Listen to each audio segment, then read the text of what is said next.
Your Excellency, Dr. Sharma, Mr. Subedi, Joint Secretary North, Mr. Anurag Srivastav, Ambassador Jayant Prasad,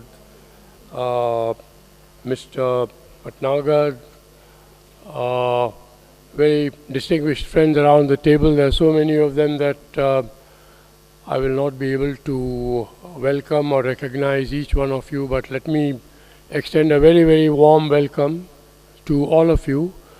I would like to obviously extend a very special welcome to the recently arrived Ambassador of Nepal, Dr. Shankar Prasad Sharma. This is his first public meeting with the India-Nepal Center of the PhD Chamber, so it is a particular reason for us to feel very happy about his presence. Many of you might not know that Dr. Sharma is actually an economist by qualification, by profession. He did his PhD in economics from the USA. He was also Vice Chairman of the Planning Commission in Nepal. So, as the saying goes, it is the economy stupid. And especially in these post-COVID times, it is very much the economy that countries like India and Nepal are worried about. So a very warm welcome to you. And before we start the meeting, I would like to offer a traditional welcome to His Excellency the Ambassador, Mr. Subedi, and to Mr. Anurag Srivastav, who are honoring us with their presence today. So may I request my colleague to, yes, please. I hope I do this correctly, otherwise my wife will beat me up.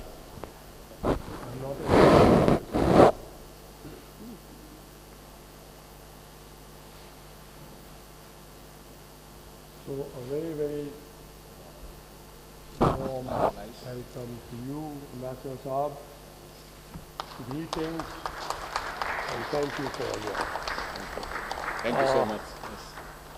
Thank you. Yeah. Thank you. Where is next one? Oh, another one coming up. Good. Wala, wala, wala, wala, wala. Subedi, very warm welcome to you too. Thank you. And keep supporting us and encouraging us in whatever modest activities we have. And a very special welcome to Mr. Anurag Srivastav. I'm especially happy that you took the time to give us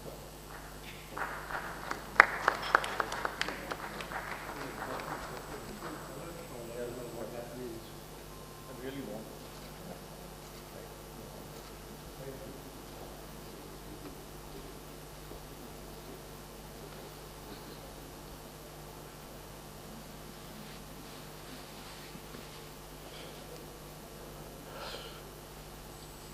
Now, the real purpose of this, what we hope is the first of several such meetings on India-Nepal relations, will be clear as we hear our very distinguished panelists. And I don't want to anticipate what they will be saying, but I think it is very clear to all of us that in recent times there are very interesting developments in India-Nepal relations. A certain forward-looking momentum has definitely been generated both through the high-level visits in both directions. The Nepal Prime Minister's visit to India, the Indian Prime Minister's visit to Nepal. But apart from that, a number of other interesting developments have been taking place, and a lot of very positive trends, to my mind, are very clear, about which we will be hearing more in detail, because what you see in the newspapers doesn't really give the total picture. But one thing that is clear is that both countries seem to be engaging with each other in a spirit of mutual trust, mutual confidence, and without allowing either geopolitics or political hysteria to overshadow the real priorities which are in the interest of the peoples of both countries. And this is very much in evidence, I think, in what has happened in recent weeks. Another interesting development that I notice, you know, the civilizational links of history, links of religion, etc., have always been talked about as great assets, very unique assets in the relationship between India and Nepal. But it used to be very often the stuff of banquet speeches and toasts and so on. But now I find that this is being asserted at the highest level as something which is very much alive. So civilizational links, religious links, historical links, geographical links are not just something to be proud about or to celebrate once in a way, but these are elements which are very much alive, which can help to actually energize, reinvigorate, and perhaps even reinvent bilateral relations. So we will, I'm sure, be dealing with many of these aspects, but I don't, as I said, I don't want to anticipate what our distinguished speakers are going to say. I will reserve my comments for a little later. I just want to say that there is a program which has been perhaps circulated to everyone.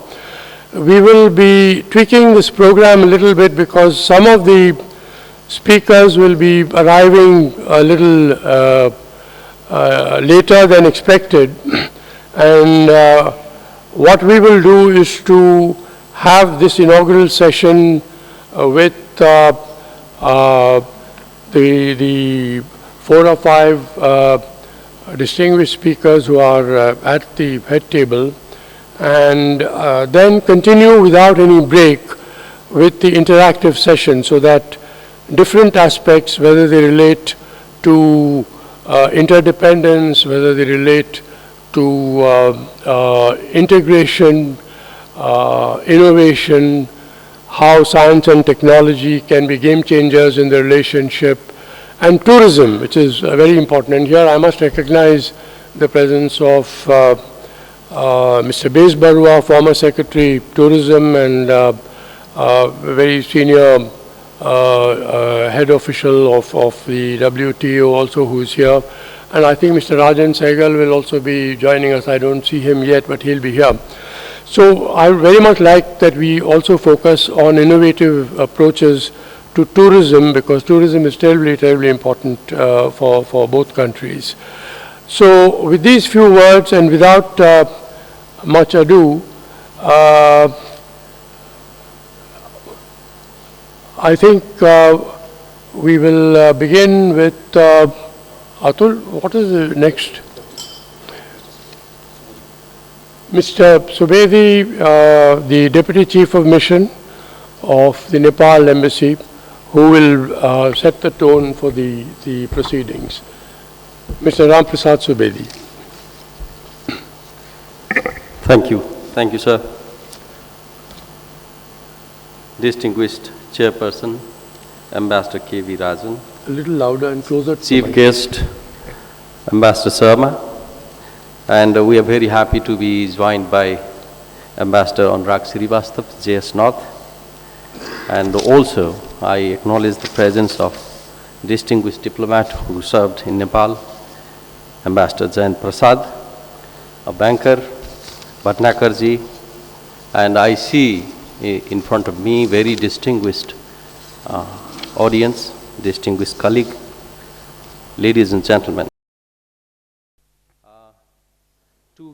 To catch the momentum generated by the visit of Prime Minister Diobaji to India in April and by Prime Minister Modi to Lumbini in May, and to contribute to a kind of economic urgency that confronts us in the post-pandemic situation, Embassy has joined hand with the India-Nepal Center, PHDCCI, to host this event, to get in touch with you, to explore the possibilities that we can continue in the days ahead.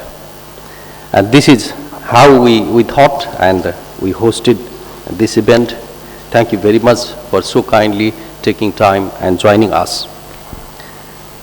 In today's sitting, I am very happy to have many of you who have represented India in Nepal, who have personally undertaken the issues, the various dimensions of Nepal-India relations and contributed.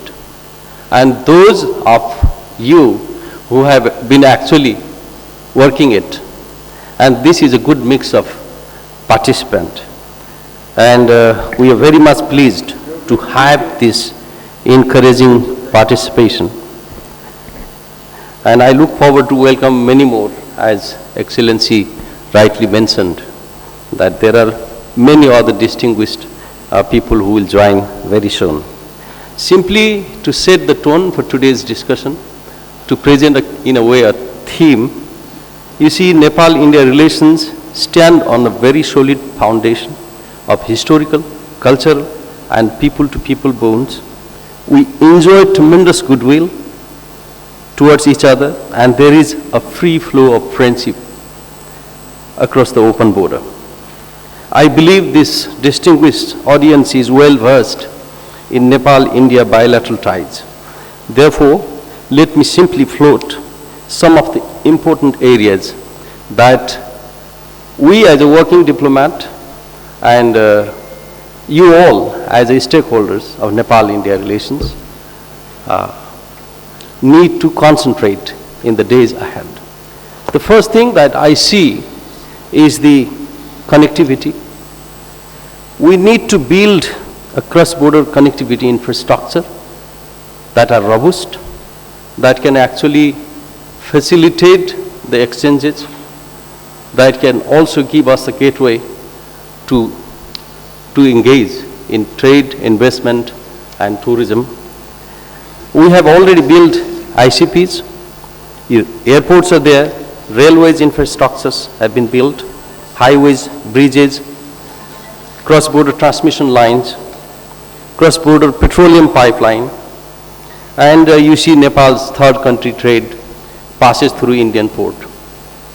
Some more ports we are trying to utilize, we have been requesting. Some more airports, they are now in operations, and we want to get air entry route. And some motorable bridges are under construction, and the ICPs plus dry ports, they are already in the place, and some are in pipeline. Many more are in pipeline. And railway, already the historic Jayanagar-Kurta railway has taken move, and we look forward to connect Kathmandu with India by railway links in a long term.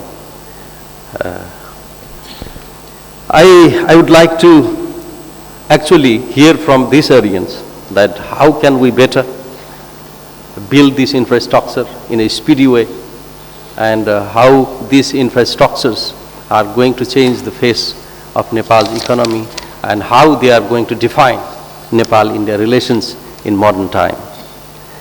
Next point I pick is the power sector, and that power sector it has been the major sector, but soon after the visit of Prime Minister Diobaji to India, we have seen that the Nepal-India joint vision statement on power sector cooperation has been issued. It is a comprehensive concept. It does not speak only about generation of power. It is about generations, transmissions, consumptions, power trade. So this is a good area that demands our close attention, and I believe this, among us, many of you can actually contribute to this. Nepal has already joined the International Solar Alliance. Means we are also the country that generates green energy, and also would like to continue to join hand with India for more renewable energy like solar. There are mega projects, they still wait. We have narrowed down so many issues, and the projects such as Pancheshwar, it's a multi-purpose project. It's about power generation, irrigation, drinking water, flood control, so many benefits. We have come very close to settle it, but still a little homework is left to get through the DPR. Next is already during the visit of Prime Minister Modi to Lumbini, we have seen that Arun 4 will go ahead with Satluj and NEA signing the MOU. Arun 3rd in operations. They are working speedily to complete it. And in power trade also we have good news. Already 177.7 megawatts. Just a couple of days ago we heard that. We have been able to sell this much power to India, and future also awaits more trade in power trade. Again, in transmission line, you might have followed that the visit of Prime Minister Diobaji. During that visit, we also, two Prime Minister inaugurated the Solu corridor transmission line. This is just a symbolic, and there are so many transmission lines that have already come in operation. Butol Gorakhpur 400 kV has come to operations, and two more are under construction. And this area, the energy needs our attention, our engagement, and I would be happy to hear from this learned audience in this area too. Third point I pick, it's not third, in fact it's a prime topic, but I have picked it now. Next point is trade. India is Nepal's largest trading partner. India also, holds majority of Nepal's foreign trade, and the key commodities such as salt, petroleum, chemical fertilizers, vaccines, some category of drug, medical equipment, these are basically, we are fully dependent on India. And when it comes to, the supply, it is a lifeline in Nepal's economy, particularly as an import economy, we look to India for the smooth supply. I recall, I take this advantage to actually recall, when it is urgency, I would reach to Ambassador Srivastava in very later hours, and we would talk how to smooth this supply, particularly liquid oxygen and vaccine. I would like to mention, and also would like to appreciate Government of India, MEA, and other institutions for considering Nepal's request with reasonable accommodation. We are very much aware of the situation at home also. And next is that Nepal happens to be a niche market for Indian products. It's not the one-way trade. Nepal happens to be the 9th largest export market even for India. And there are trade deficits, there are barriers to trade. We need to facilitate bilateral trade. And I would be happy to hear from you how to make our trade more balanced, more smooth, and more profitable to both India and Nepal. Next point I will pick 7 point, so it's a 4th point. It's a list. Tourism, health, education, even banking sector. This area is good for Indian investment also. This area we have not unleashed the full potential. And if you see the agreement signed in Lumbini, you will see, 5 out of 6, they were related to service sector. And recently I saw the momentum generated by Chalo Nepal. There is a different, very unique weather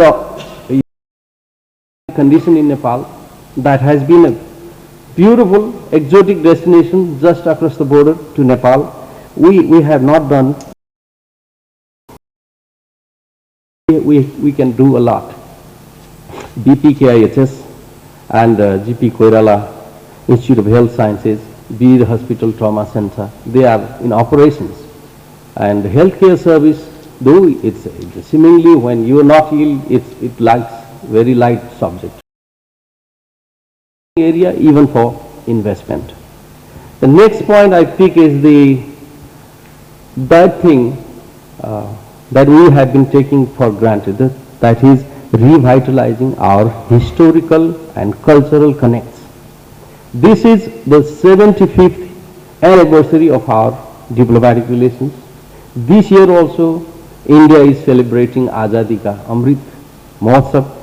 This is Amrit Kal, and there was a time when the leader would share their days in the jail together, fighting independence struggle together. In democracy they work together. Free Bharat Chhodo movement. And in Nepal's political struggle also, India has been always stood by the side of democracy, supported by words, by actions, by words, and this has been a good tradition. Now the new generation has come. We can't live in the past, but we have a very serious responsibility to carry forward, to let new generation know, appreciate these linkages between our two countries, common socio-cultural ethos that we have been living, and consistently nurture these relations. And I believe that we have already so many things to do. Personally, I visited Kashi Vishwanath, Prime Minister also visited. I also felt the deep sense of friendship. Kashi Vishwanath, Pashupatinath, Ayodhya, Mithila, Badrinath, Kedarnath, Pashupatinath, Muktinath, the Jyotirlingas, Buddha Circuit, Ramayana Circuit, Shiva Circuit. These are soft things, but we had to do consciously conserve these heritage and utilize this heritage to promote tourism, to educate new generations, so that these are the things that make our relations unparalleled, unique, and nowhere in the world. So these soft things bring two countries very close. You are very much, you have lived these kind of relations quite longer than us, so I would be happy to hear from you on this also. Next point, I take this opportunity, the second last point is the security cooperations. Security has been the permanent context in Nepal-India relations. The open border is friendship frontier, it's a development frontier, but it also poses a challenge to curb cross-border crime, to build a good momentum of cooperation in the security sector. It's a key, and we need to work together to build capacity so that the border actually gives more opportunity. And the natural disasters, floods, cross-border activities, every year, in every monsoon, we have to pass through it. So let's discuss how we can make our border, a trust frontier, a friendship frontier, a development frontier. And with this, I come to the last point, and that is the outstanding issues also in the history of Nepal-India relations. There have been some issues, some legal documents that need revision.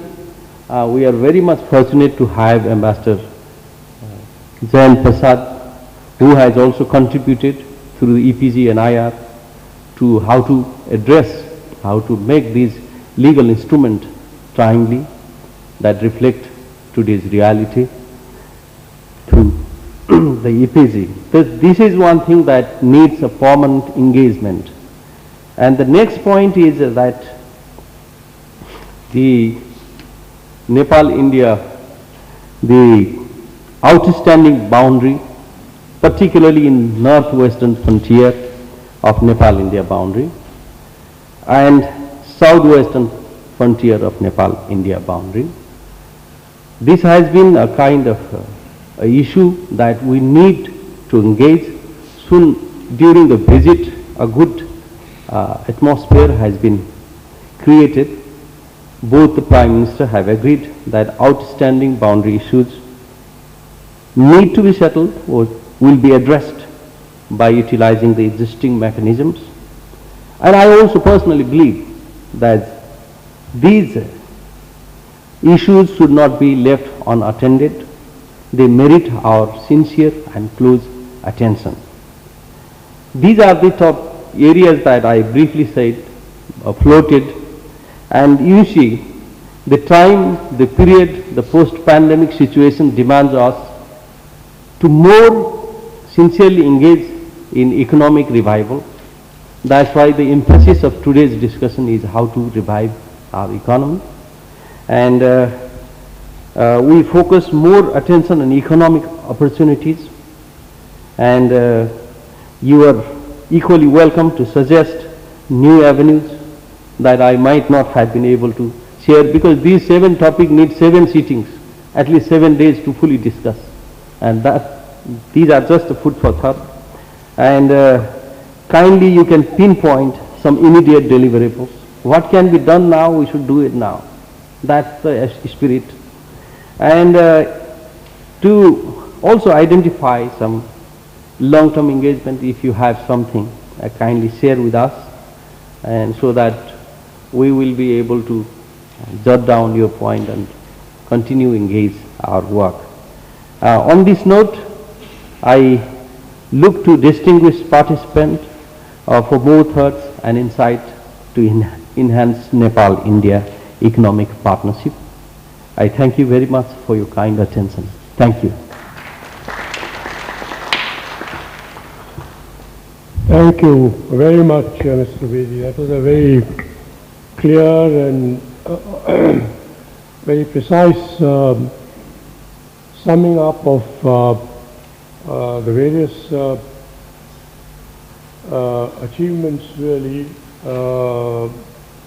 in bilateral relations in recent months, particularly as a result of the high-level visits. What is clear is that in the post-COVID scenario,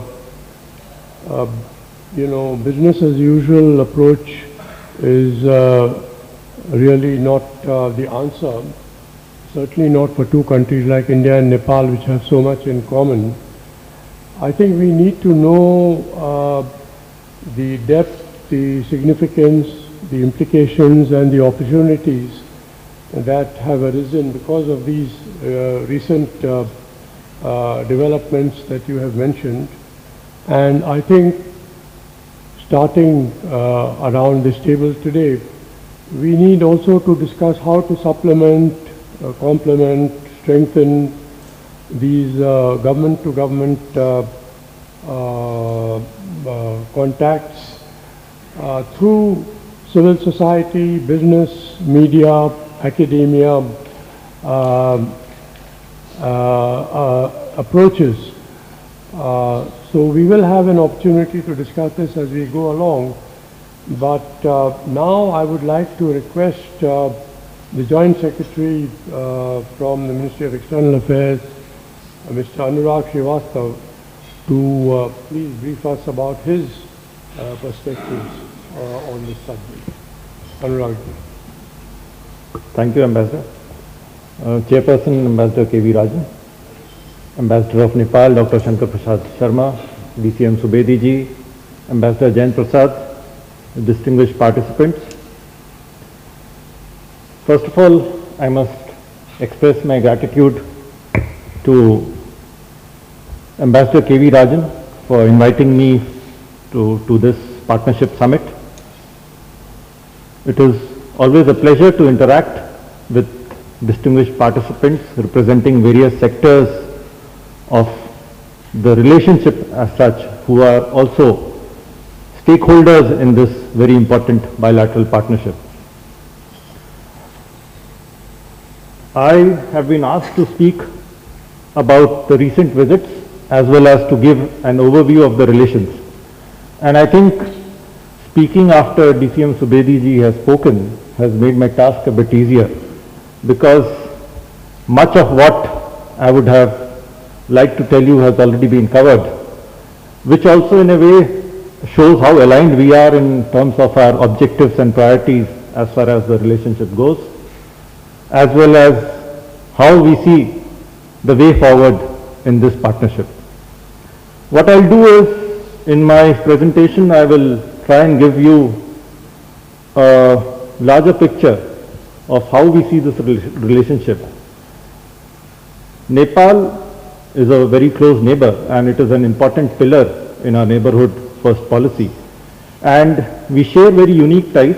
These unique ties are characterized by a fully open border, a border which allows for free movement of people in both directions. There are strong civilizational and cultural connect between the two countries, very long-standing people-to-people links, and these links of kinship and culture have in a way defined the partnership. The objectives for this relationship, of course, are to foster these very deep bonds that we have and strengthen the people-to-people links through boosting connectivity, through developing stronger interlinkages, and eventually ensuring that this relationship continues to deliver growth and prosperity to both sides. When we talk of growth and prosperity, of course, the economic relationship becomes very important. This is a very deep economic relationship, and as DCM Subedi ji described, India is the largest trade partner. We are very conscious of the fact that we are the largest trade partner for Bhutan, and we account for 2/3 of the merchandise trade that Nepal has, 1/3 of the trade and services. Almost all transit to third countries passes through India. India is also the largest source of investment in terms of flow of investment. 1/3 of FDI flow into Nepal comes from India. And we also have a significant share in the inward remittances by virtue of the fact that we have a lot of Nepali nationals working in India. There are pensioners in Nepal. And we also have a supply relationship. 100% of petroleum supplies into Nepal go from India. Now, while I describe this economic relationship, I think it would be useful in this context to also give you a sense of how we reacted to the COVID situation. Because keeping this context in mind, it is very useful to know how we faced a situation where the borders were closed, where all scheduled commercial flights were suspended. Interestingly, during the COVID-19 period, our bilateral trade actually went up 52% between 2019-20 and 21-22. It was ensured that all border points were kept open and supplies continued uninterrupted into Nepal. In terms of movement of people, a huge challenge that was faced was in terms of evacuation and repatriation of Nepali nationals from India into Nepal, of Indian nationals from India from Nepal back to India, and of third country nationals also. There were situations when movement of people had to be facilitated for medical emergencies to various hospitals in India. Flight clearances had to be provided at very short notices for medical supplies, for evacuation, etc.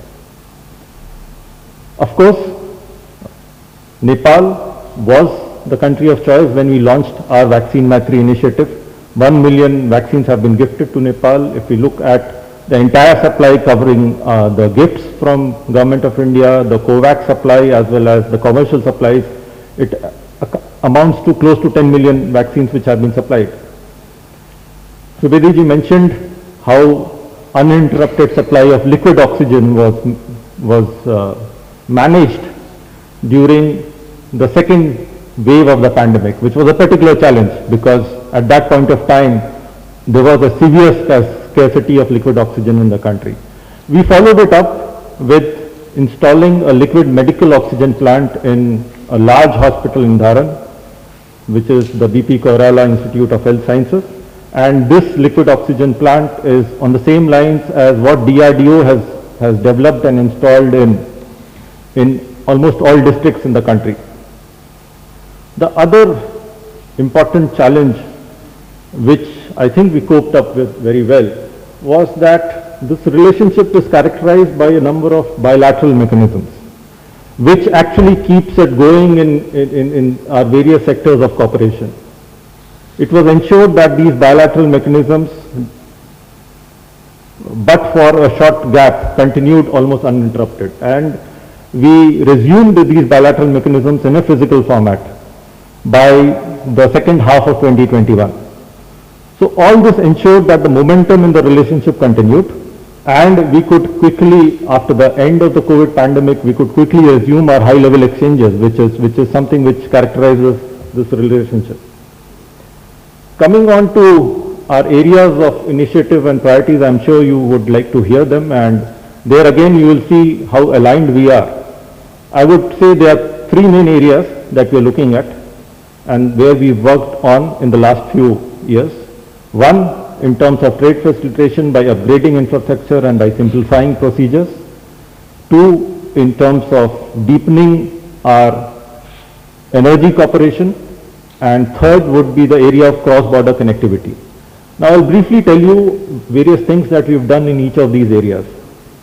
Apart from developing ICPs at Birganj and Biratnagar, which have been fully supported by the Government of India, we are also looking at constructing ICPs in two other locations, which is Bairava and in Nepalganj, and this is a work in progress. We hope that in the next year or two this would be up and running. The west of Nepal has been an area where we haven't had a border crossing point in terms of movement of goods and people, and this is something that we want to address. It has been agreed that the ICP in Dodra Chandni, which is in the west of Nepal, would be developed with the support of Government of India. And of course the mirror ICP on our side, Banbasa, is also in the process of being developed.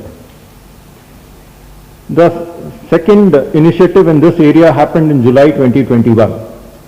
For far long, the Indian Railways had a kind of monopoly on the movement of cargo between the port of Kolkata and Nepal.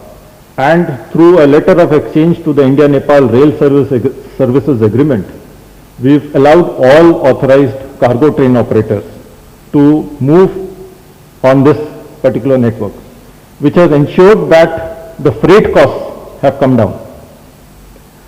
The second broad area of initiative has been the cross-border connectivity, where a very important project, the Terai Roads project, which involves development of 300 kilometers of road from Indian borders to connecting on to the east-west highway.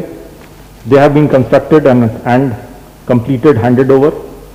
This project has cost about 500 crores, fully supported by the Government of India. Rail links for the two border points, which is Jayanagar to Bardibas, Jayanagar in India to Bardibas in Nepal, and Jogbani to Biratnagar, have been covered under this initiative. The first rail link is already operational, which was flagged off during a visit of Prime Minister Diobaji here. and the second rail link is under construction. We are also moving on the Raxaul-Kathmandu link, which would be a game changer in terms of railway connectivity. The final location survey is underway, and we hope to complete it by the end of this year. This brings me to the third and probably the most promising area of our cooperation at this point of time, which is the power sector. And I believe this is a sector which could be a game changer in terms of our economic relationship. The progress it has made, particularly keeping in view that it has lagged behind in the past, the progress that it has made in the last 1 year or so is very, very significant. It has moved in 3 areas, if I could sum it up. One, in terms of trade, where under our revised cross-border trade of electricity procedures, Nepal became the first country to export power to India. In October, November last year, Nepal reached a situation of power surplus, and for the first time it had surplus which had to be exported, and we approved 39 megawatts of supply of power from Nepal to India. This figure has been scaled up, and I'll describe it in some more detail when I come to the visit. I describe the outcomes of the visits. This figure has been scaled up, and today it has the potential of going on to become the highest, the sector which can contribute to the highest exports of Nepal. In fact, figures which have been shared with me, and maybe Ambassador Shankar Sharma will bear me out, that the expected exports are going to be about 7 crores a day out of power which is sold to India.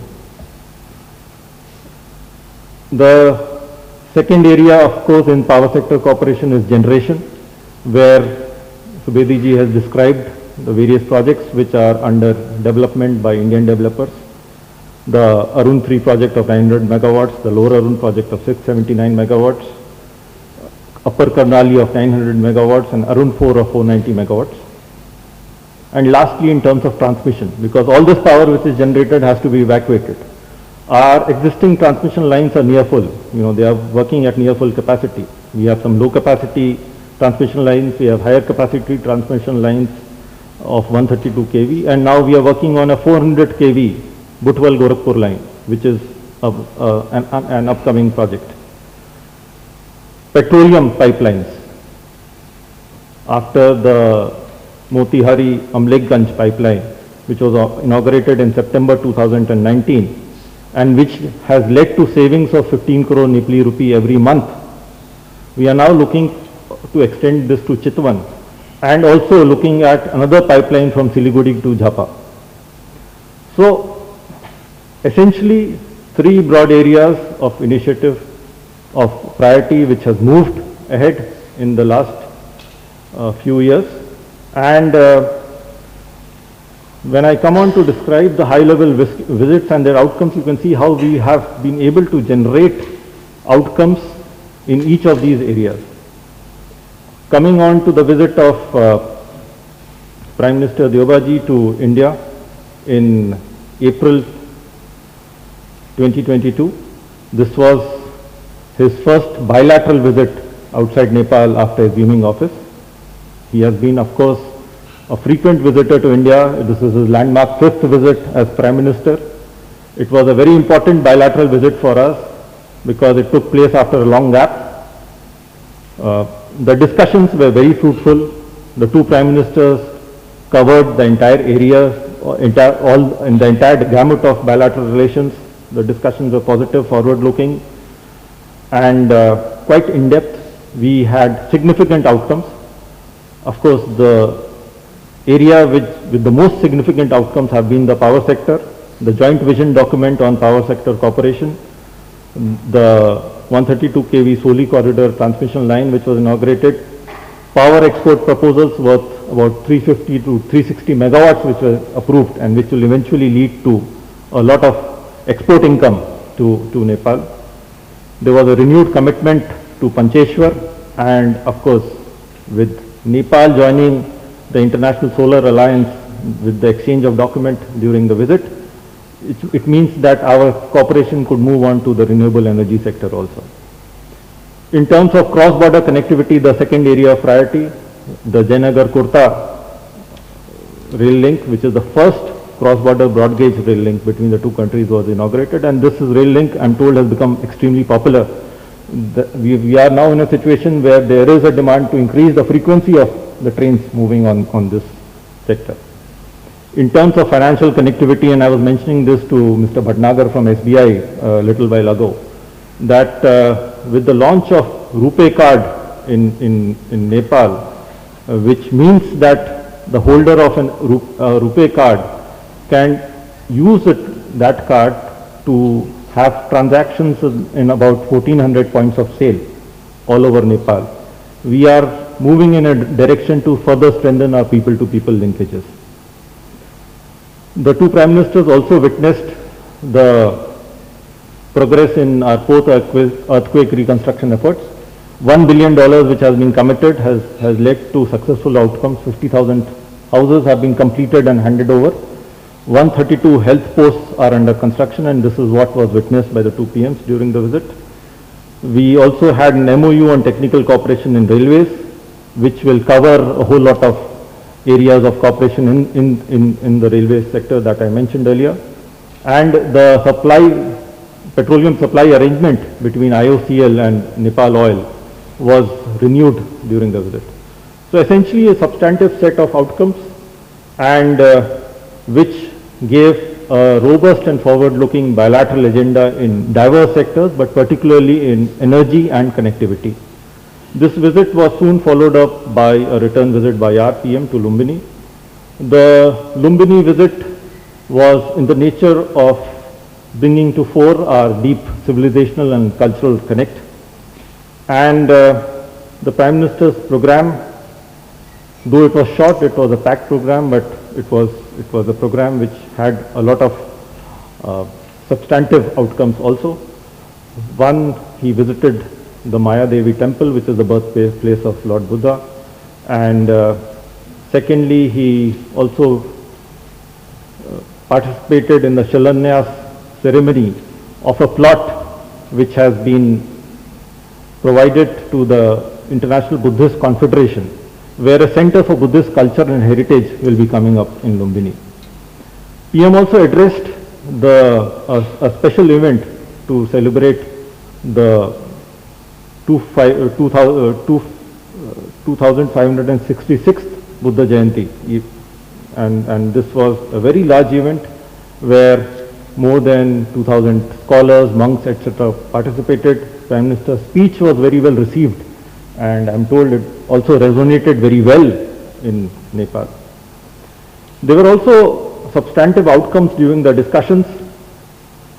PM Diobaji invited Indian companies to undertake development of the 750 megawatt West Seti project. The two Prime Ministers agreed on the interlinking of Lumbini and Kushinagar. And in keeping with the general theme of the visit, there were also MOUs on expanding our educational and cultural exchanges. There were 3 MOUs which were signed for setting up of a chair for Indian studies at 3 different universities, the Tribhuvan University, the Kathmandu University, and the Lumbini Buddhist University. IIT Madras also entered into an MOU to expand their educational collaboration with Kathmandu University, and which will also lead to the launch of a joint degree program. There was an MOU which led to an understanding for joint development of 490 megawatt Arun 4 project. So, if I were to sum it up, the 2 visits that we've had in the span of 6 weeks have generated a lot of positive momentum to the bilateral relationship, and it has provided a clear direction from the highest level on the way forward. This direction is not only in terms of future areas of our cooperation, it is also a direction on completing ongoing initiatives in a time-bound manner, as well as to address some of the outstanding issues of the relationship. So I'll stop here, and I requested Ambassador Rajan that since I have to leave early, I may be allowed to proceed by about 11:30, but I will be very happy to hear your views, and thereafter Ambassador Rajan has promised me that he will share the report of the round table. So thank you so much, sir. Thank you.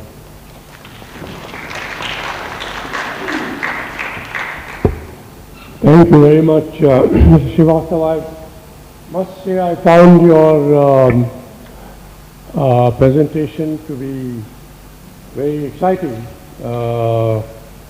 coming on top of what Mr. Subedi had already said. I also felt very nostalgic because Mr. Diobaji was Prime Minister for the first time and I was Ambassador in Kathmandu some 26 years back, and he was the one who signed the agreement on Pancheshwar with Mr. Narasimha Rao, the Indian Prime Minister. And as far as the power trade aspect is concerned, I remember the Secretary in the Ministry of Power, Mr. Abraham, flew down to Mumbai to sign the first power trade agreement between India and Nepal, and it all seemed very surrealistic at that time. And I wonder what is it that has really enabled us to crack the, Mr. Sehgal, please come here, to crack this, seemingly impossible obstacle in dealing in the energy sector. Maybe the Ambassador and Mr. Jayant Prasad will be able to throw some light on this. One of the things that I've often wondered about is that while we often try very hard to educate people on downstream benefits, we forget about the people upstream. They seem to think that everything is being sold for a song. And the moment they realize that there is a lot of upstream benefits, then the attitude changes. I also find it very exciting that 3 out of the agreements that were signed during Prime Minister Modi's visit to Lumbini, brief visit, had to do with education, with culture, and the fourth one was probably power, culture and education. And the one on education was an MOU between IIT Madras and Kathmandu University about setting up a campus in Nepal. So this is all, these are all potential game changers, but I'm sure that we will hear more about this from His Excellency the Ambassador. I have great pleasure in inviting you, sir, to please share your thoughts on this, please.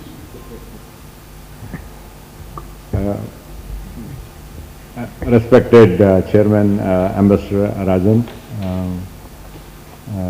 Joint Secretary from Ministry of External Affairs, my colleagues, distinguished guests, including Ambassador Jayant Prasad, and other colleagues who have been extremely instrumental in strengthening the relationship between Nepal and India. I think as Ambassador Rajan was mentioning earlier, I think we celebrate and appreciate the traditional, cultural, historical and civilizational, spiritual relationship between the two countries. I think that is the basic foundation of the relationship between the two countries, no doubt about that. But in addition to these cultural, historical, spiritual relationship, there is a very strong economic relationship between the two countries, as Joint Secretary North was mentioning earlier, and Subediji from my embassy earlier. So open border, and I'm sure I think people will have some comments and their observations on the benefits of open border between India and Nepal, not only in terms of the religious and people-to-people relationship, but the relationship that has been created and generated by commercial linkages over the several decades and centuries. So that has been very instrumental. Plus, if we see the rulers and politicians in Nepal, I think whether we talk about Sakyas or Licchavis and Ranas and Sahas, they all have the family relationship in Nepal. I think that also is a strong bonding point between the two countries. I think I just met our BJP former chairman Murali Manohar Joshi ji last time, I think a few days ago. He is working, I think he probably will be here very soon. He is working on the relationship between Darsula and Dharsula, Kumaon Garhwal and Nepal. And then what people say in Nepal, although I am not an anthropologist, people like us, the Brahmins and Kshatris, they all came from those areas. I think after the Muslim invasion in India, they went to the hilly areas, went to Kumaon Garhwal, went to Karnali, and then moved to Kathmandu and other places. So I think I said probably we need to do something of that sort in the study so that we can identify the family tree between the families that are living in India and Nepal. So he said, I am working on that. So he is confident that he will complete this job soon. So I think that's the kind of relationship we have. The second is, I think I don't have to describe the economic relationship between the two countries, whether we talk about the connectivity or energy relationship or trade relationship between the two countries. I guess they are very unique. So what I'm thinking is that whether we talk about this spiritual, civilizational, linguistic, the cinema and I think the music and all those things, these relationships have made the India-Nepal people-to-people relation, country-to-country relation very strong and have always cemented the relationship between the two countries. But having said that, as our Deputy Chief of Mission Subediji was mentioning earlier, there are also some issues that we would like to address in Nepal. As for example, strong relationship in the area of economics, yes, but people are a bit concerned about the trade relationship between the two countries, because if we see the export-import ratio between Nepal and India, so I think it's 10:1. I think if we import 10 rupees worth of goods from India, we export only 1 rupee worth of goods to India. So I think that has worried Nepal, and then everybody, we are talking about a couple of things. Energy trade, we would like to export to India. So I think that has started. This is the first time, I think last Saturday, Nepal started, I think exporting 177 megawatt. This is the largest amount, the huge amount that we have started exporting to India. And hopefully with increasing surplus in Nepal, we'll be able to soon export 364 megawatt, and then in the years to come, probably in 2 years' time, Nepal will be net exporter in the electricity, and that will definitely help Nepal in reducing the trade deficit. The second area is, I think, the tourism. Although I am very optimistic about the tourism in Nepal, but if you see the trend of tourism growth, it doesn't increase more than 10-12% per annum, because sometimes if we have the earthquake in Nepal, I think the 2 years the tourism was gone. If we have problem of COVID, I think we lost 2 years in terms of tourism development in Nepal. I think you can see the example also from Sri Lanka. So I think if there are any problems in the host country, if there are any problems in the home countries, it becomes vulnerable. So I think the other area people are concerned is about the trade deficit that's happening in the agriculture area. How can we address the agriculture sector in Nepal? I think I was just looking at the numbers yesterday. The people, the share of rice in their staple has increased in Nepal. I think in a number of other countries, it has started declining, because people say that it's only carbohydrate. I think that's not that much of protein and other nutrients. But surprisingly, I guess, even people in the hilly areas, those who used to have maize and wheat as their staple, they're substituting to rice. I think, and also long grain rice. That's mostly produced in India, I guess. So I think that has also been a kind of worry to Nepalese. And how can we address some of the issues in agriculture? Although I think that may not help in reducing the trade deficit dramatically, but it will help the livelihood of 60% of the people in Nepal. I think we also need to change the food habit, no doubt about that. That's what the anthropologists and nutritionists tell me in public. But the thing is that that will take time, and then people are learning, especially in the urban area. I think the share of rice is declining in their staple and daily food, no doubt about that. But Nepal has still to go in that direction largely in the future. So the other area, I guess, I think probably where we need your inputs. I think, yes, our relationships are very strong. Foundation is very strong, but for every building we need to have some maintenance cost always. I think I still remember about 20-25 years ago in one of the management classes that there was a question from the professor. Do you need to advertise for Colgate toothpaste? A lot of people said probably not, because that was the only toothpaste available during that period, the Colgate and Colgate. But what you are saying is that if you don't keep on reminding the people about Colgate, the other brands will start reminding and penetrating in the market. So that's the reason, I guess, probably we need to do and then have this kind of people-to-people interaction, civil society interaction. What can be done? I think you can help both India as well as Nepal in strengthening the relationship in future. Although I think we have few things that is on the table, no doubt about that. But there are also other reasons why we need to discuss these things regularly. The second reason is if you have a structure, Nepal we have a rule, if you have a house and wall, the other neighbor cannot construct the wall or the house within the next 10 feet of your wall. So that means if you construct a wall there, probably there will be some crack in the wall, even if the foundation is very good.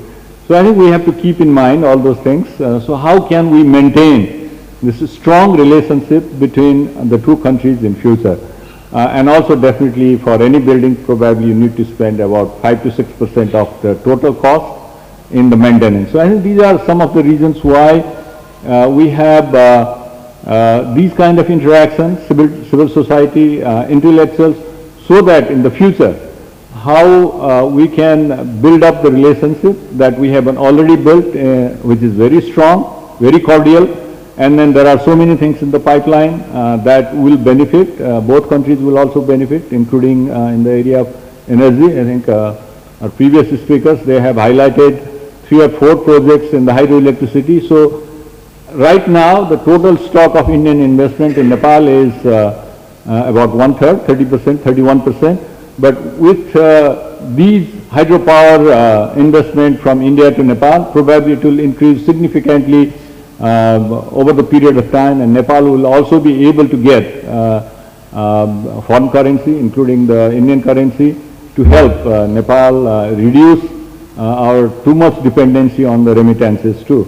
But I think there are, so what I will say is that our relationship between the two countries are so strong that I think the politicians, they come and go, no doubt about that.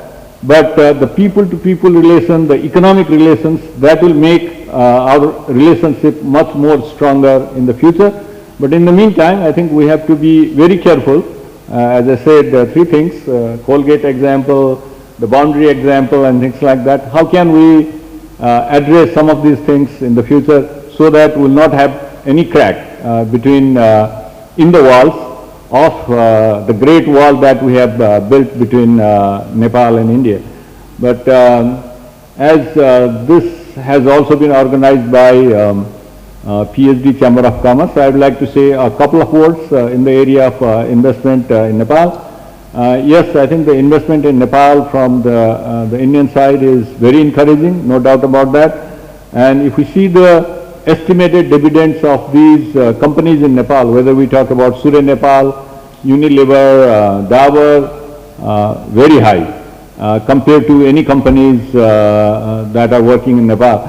So having said that, Nepal has also started promoting special economic zone in the country, They have provided, I think, several incentives, including 100% tax rebate for 5 years and 50% tax rebate in the remaining 5 years. I think we are also looking for some investors from Nepal, as for example the anchor investors, so that other investors will also come and invest in these areas, so that we can also help in reducing the trade deficit between the two countries. The northern part of India, I think, is the home of 500 million people.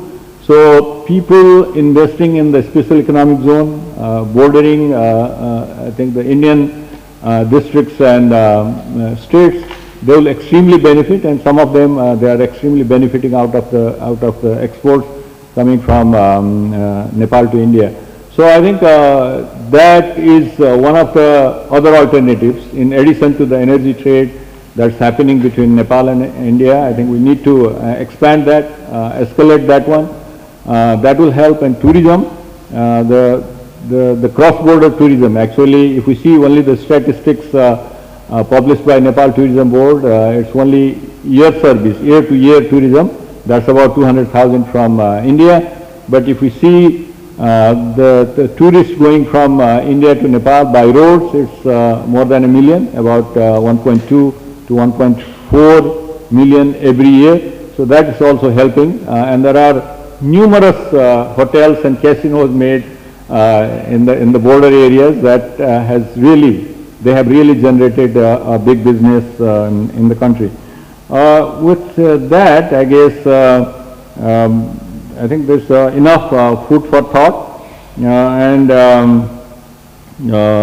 we definitely would like to see this relationship going forward, especially I think in the 3 priority areas that has been highlighted by our joint secretaries, and then many projects are on the pipeline. But there are 2 incidents that I would like to just mention that will also be helpful to all our participants. There are 2, one positive, one negative. I think I met somebody in US, a very high level person, and then this guy went to Nepal on the Day of Peace. I know this is a big celebration in Nepal, Kathmandu. The whole of Kathmandu was red. I think everybody, all the women in Nepal, they wear red dress on that day. I was trying to make a caucus in Nepal caucus in the Capitol Hill, and then this guy said, "Oh, Nepal is such a lovely country, beautiful country, and caucus, definitely. I think I'll be happy to chair the caucus, and then I'll invite my friends to become the members." There is another incident in India very recently. I think I have a very short experience in India. Met one of the very highest level people, and then he said, "I went to Nepal 20 years ago. I saw a cartoon, I think, on the relationship between Nepal and India. But despite that," meaning I think he didn't like the cartoon, he didn't like the cartoon, and he said, "Despite that, I think we would like to help you in any way we can."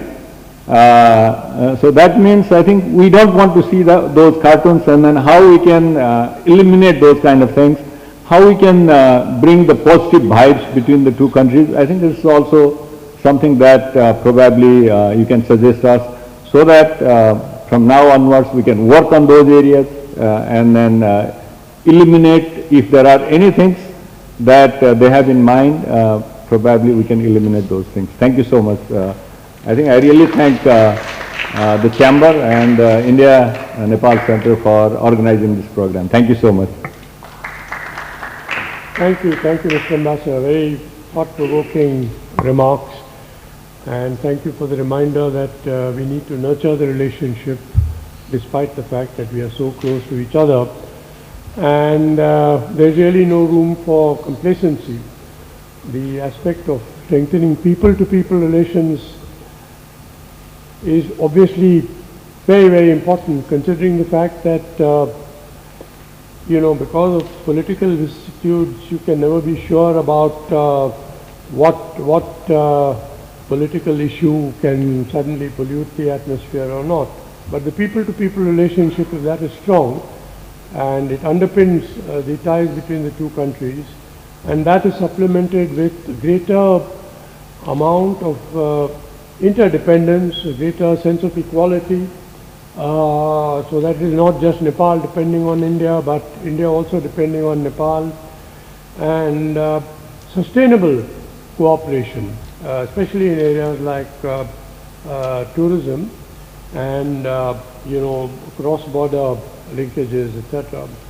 I think these are all issues that we are going to discuss in greater detail, apart from the issues that you and the DCM had raised, which should not be brushed aside and should be discussed freely and frankly as among friends.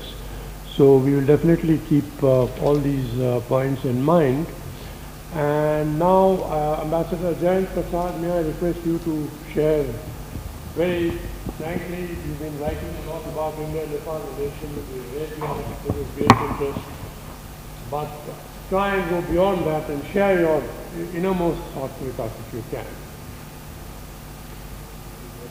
Thank you, Mr. Chairman. And I'd like to thank especially the two organizers, the PhD Chamber of Commerce and Industry and the Embassy of Nepal, for holding this interactive session, including the round table, and to thank all the participants and people present here. One way to build further on our relationship is to hold more such meetings and symposiums. India and Nepal have no irreparable conflict of interest or principle. As Mr. Anurag Srivastava put it, we have aligned objectives.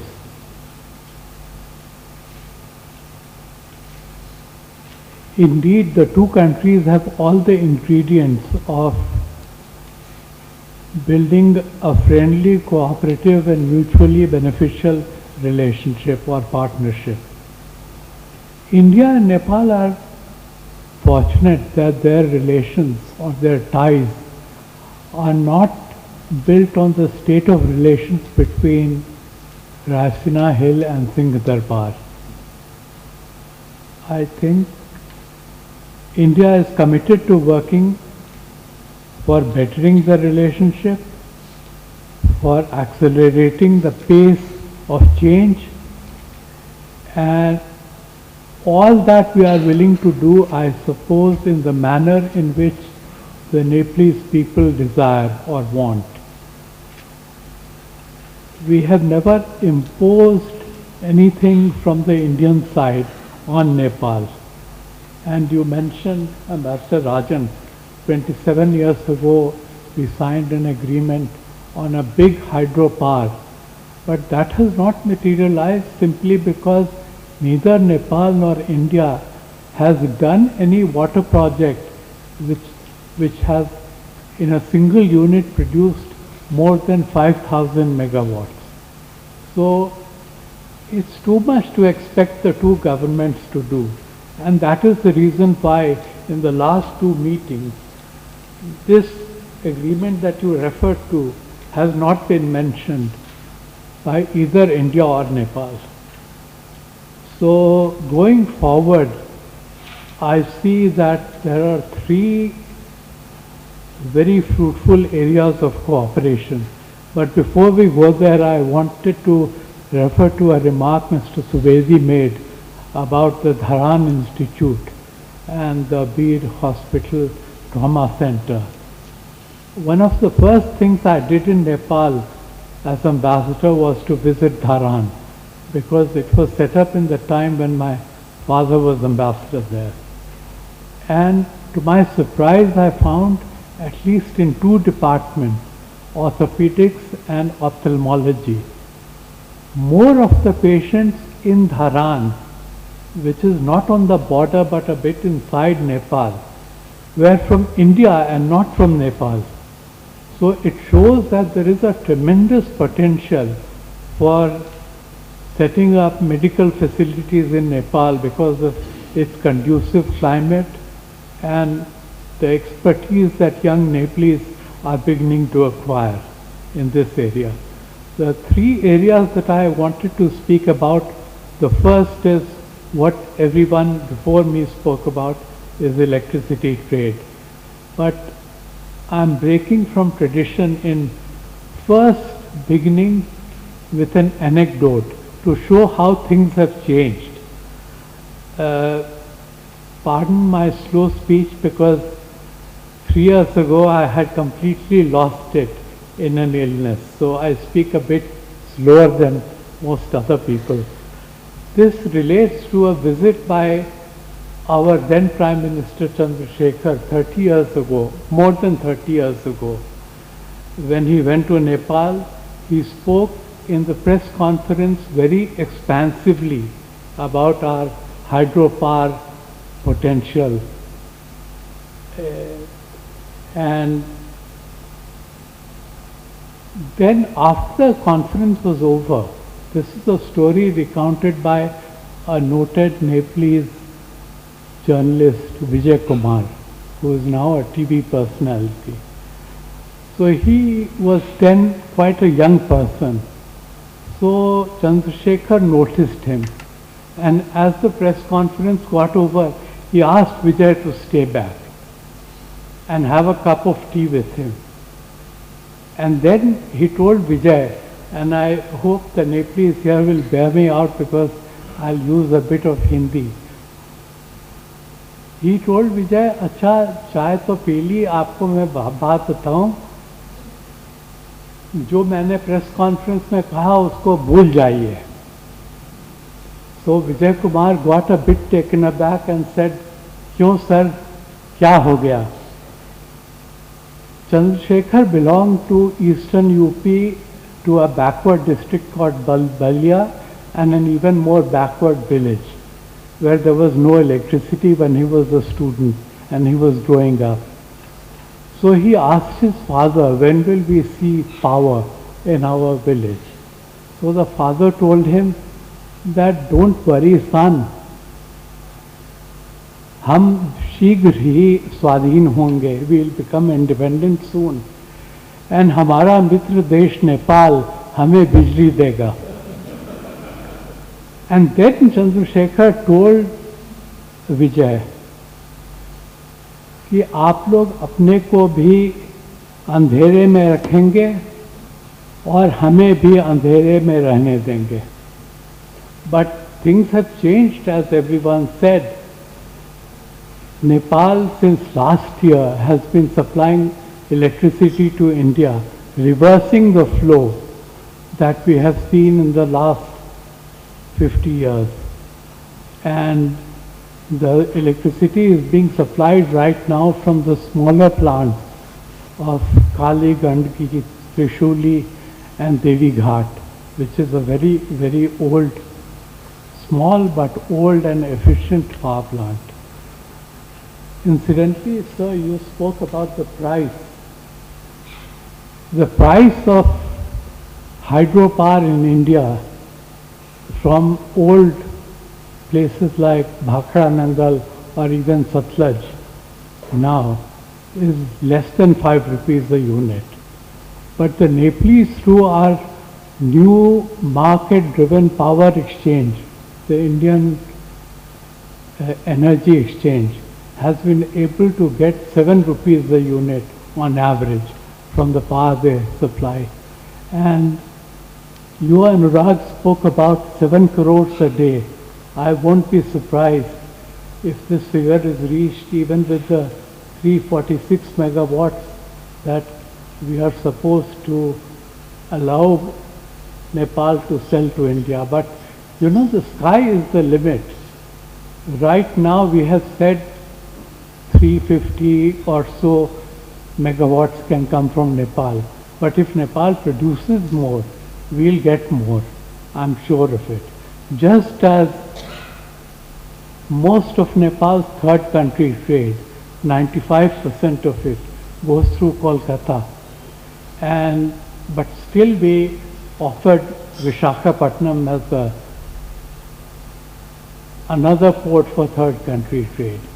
And as Nepal develops the potential for selling its goods to Gulf and North Africa or Europe, I'm sure we'll be willing to provide ports on Western Indian coastline also, like such as Kandla for Nepal.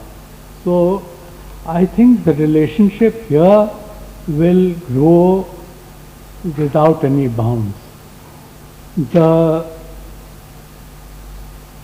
joint statement that you referred to, Mr. Subedi, talks not just of joint development of power projects in Nepal, but also cross-border transmission lines and power trade, which will be independently driven by market forces. And I think you're right, Ambassador, that this will go a long way in redressing the trade balance between India and Nepal. The other area which is important and which we have not touched in the past is cooperation which is climate change related, because India has a vast multidimensional development partnership in Nepal, but climate change is not part of it.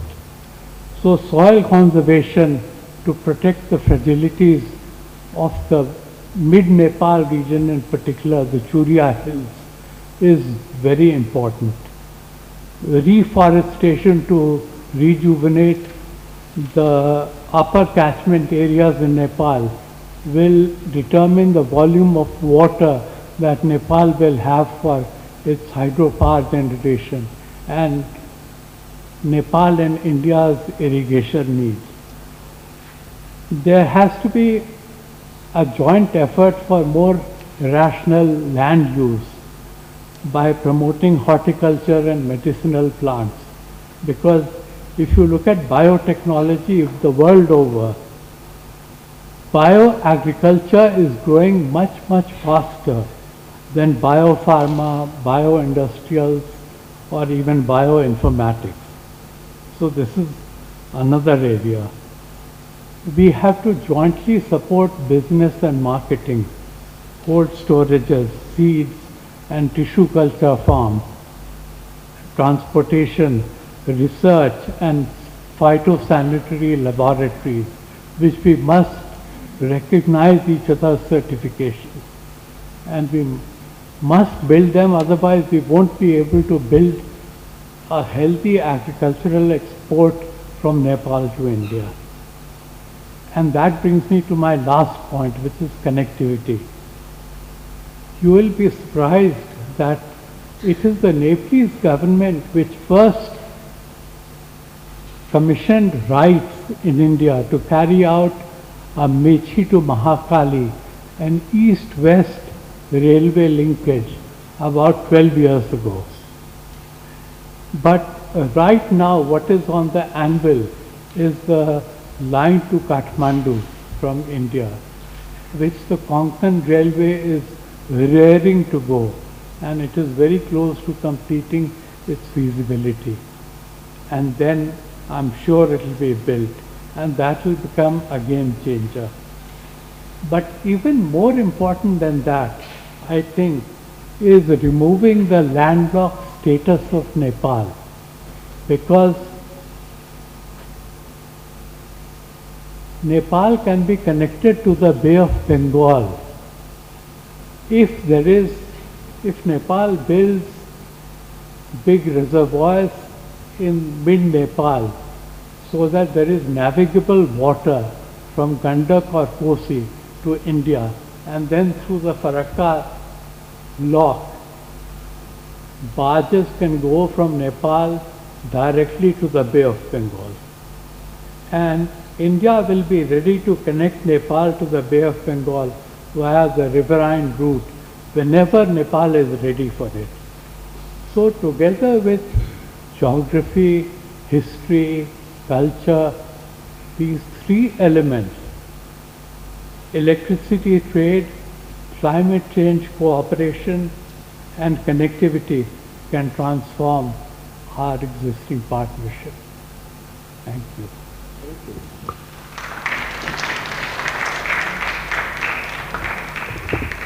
fact, there's really a lot of content in what you said, and lots of things that we can pick up in the discussion.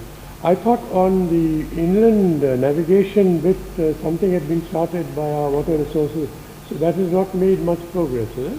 It is going forward, but Slowly. we will need 24/7 navigable water. Yeah. So it is something which It is going forward slowly. great.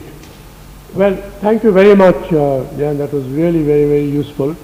I just want to mention that in a few minutes from now, tea, coffee will be served at the table. So we can remain seated comfortably in our chairs while the discussion proceeds. We have one more formal presentation, and that is from Mr. Anukul Bhatnagar, who did wonders as the head of the State Bank of India in Nepal.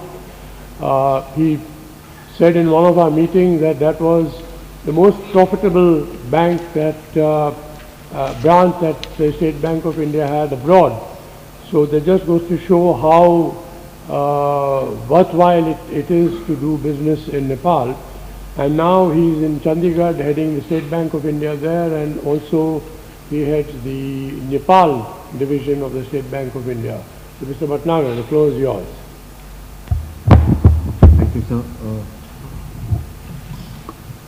His Excellency Ambassador of... Yes, sir. Thank you, sir. His Excellency Ambassador of Nepal to India, Dr. Shankar Prasad Sharma. I had some chance of working with him.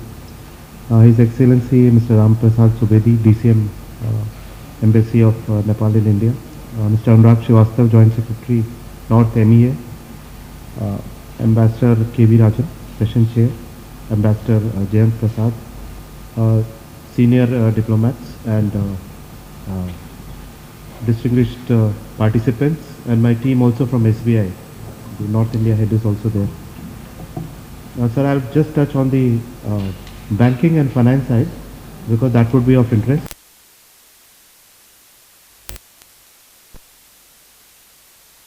Has to be done now. So as luck would have it, sir, on 21st of May I was in Nepal on a private visit just for a day, and I found that people told me there is an acute liquidity crisis currently in Nepal. All projects locally are at standstill because funds are not slow. Whatever was available in the economy has dried up as of now till the next cycle comes in. I went back to my head office at Mumbai, and we are sending a high-level team, the capital market people, also the project finance people who are involved with Arun 3. And they are handling, and also Honorable PM has, through the Finance Ministry, has told us to, SBI should go abroad and start working in at least the neighborhood countries. So that is another area why I am here today, sir. Sir, one thing is funds inflow and shortage of liquidity. So the first thing which hits us in Nepal is high cost of capital because of the political risk and the pegging risk. And what I have been able to, or the management of my bank at least, thinks, which is now 24% of India's banking resources are with SBI, is that political risk will be minimized. So when that goes away, the cost of capital, raising any funds from outside the country goes back. And second thing which may be offered, and it was offered earlier about 4 years back, was if Nepal wants, it can join up with India on a common platform and raise funds at the same rate at which India raises funds across the world. So that is another thing in which we will be coming and making a presentation, not me particularly, some other people will be coming, and they would call upon you first and the persons there. A country rating is, luckily I think you kept it on hold for some time because of COVID, because that would have been an advantage 3 years back. And for me it's a funny thing, earlier I was a Indian working in Nepali and I was heading a Nepali bank. And many times I was sitting with the distinguished gentleman from Nepal, and I was addressing the Indian side. So I have a understanding from both sides as to how things work.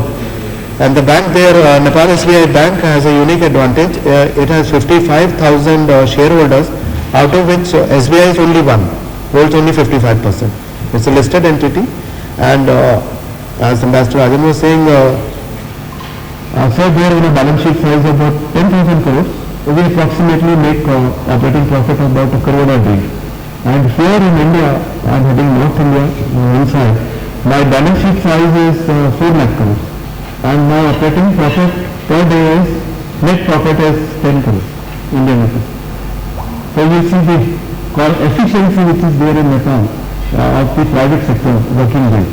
And the amount of money there might not be seen in the formal sector, but in the informal sector it is available, sir. What we can also come in the banking system from India is because we work all on the three sides of Nepal. We do understand how banking works in Darjeeling, and then in Bihar, and then in Bengal, Bihar, and UP, Uttarakhand. So we really do understand how things work. We can come up with really advising, because maybe SBI is an Indian bank, but it is slightly ahead of the curve.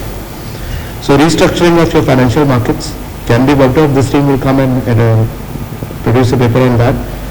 Merger and acquisition is a strong point in the financial sector in Nepal. So the banking system is going to be merged with, not merged, interlinked with the insurance sector. So take-out financing might be a way of getting the load of short-term financing from the banks and putting it onto the insurance companies. That is also being worked out, sir. And as Ambassador Prasad had said, Jayant Prasad, so in India it is like this, climate change for the hill states. I look after Ladakh, I look after J&K, Himachal currently, and a bit of Uttarakhand. So it is climate, and then tourism, education, hospitals. These four things, and power. These are the four things I am focusing and pushing money there. Locally developed agricultural practices. We have now, we are growing pearls in Ladakh. So that has also happened. High altitude high altitude commercial crops. So they are also being developed, and in fact they are commercially viable right now, especially flowers.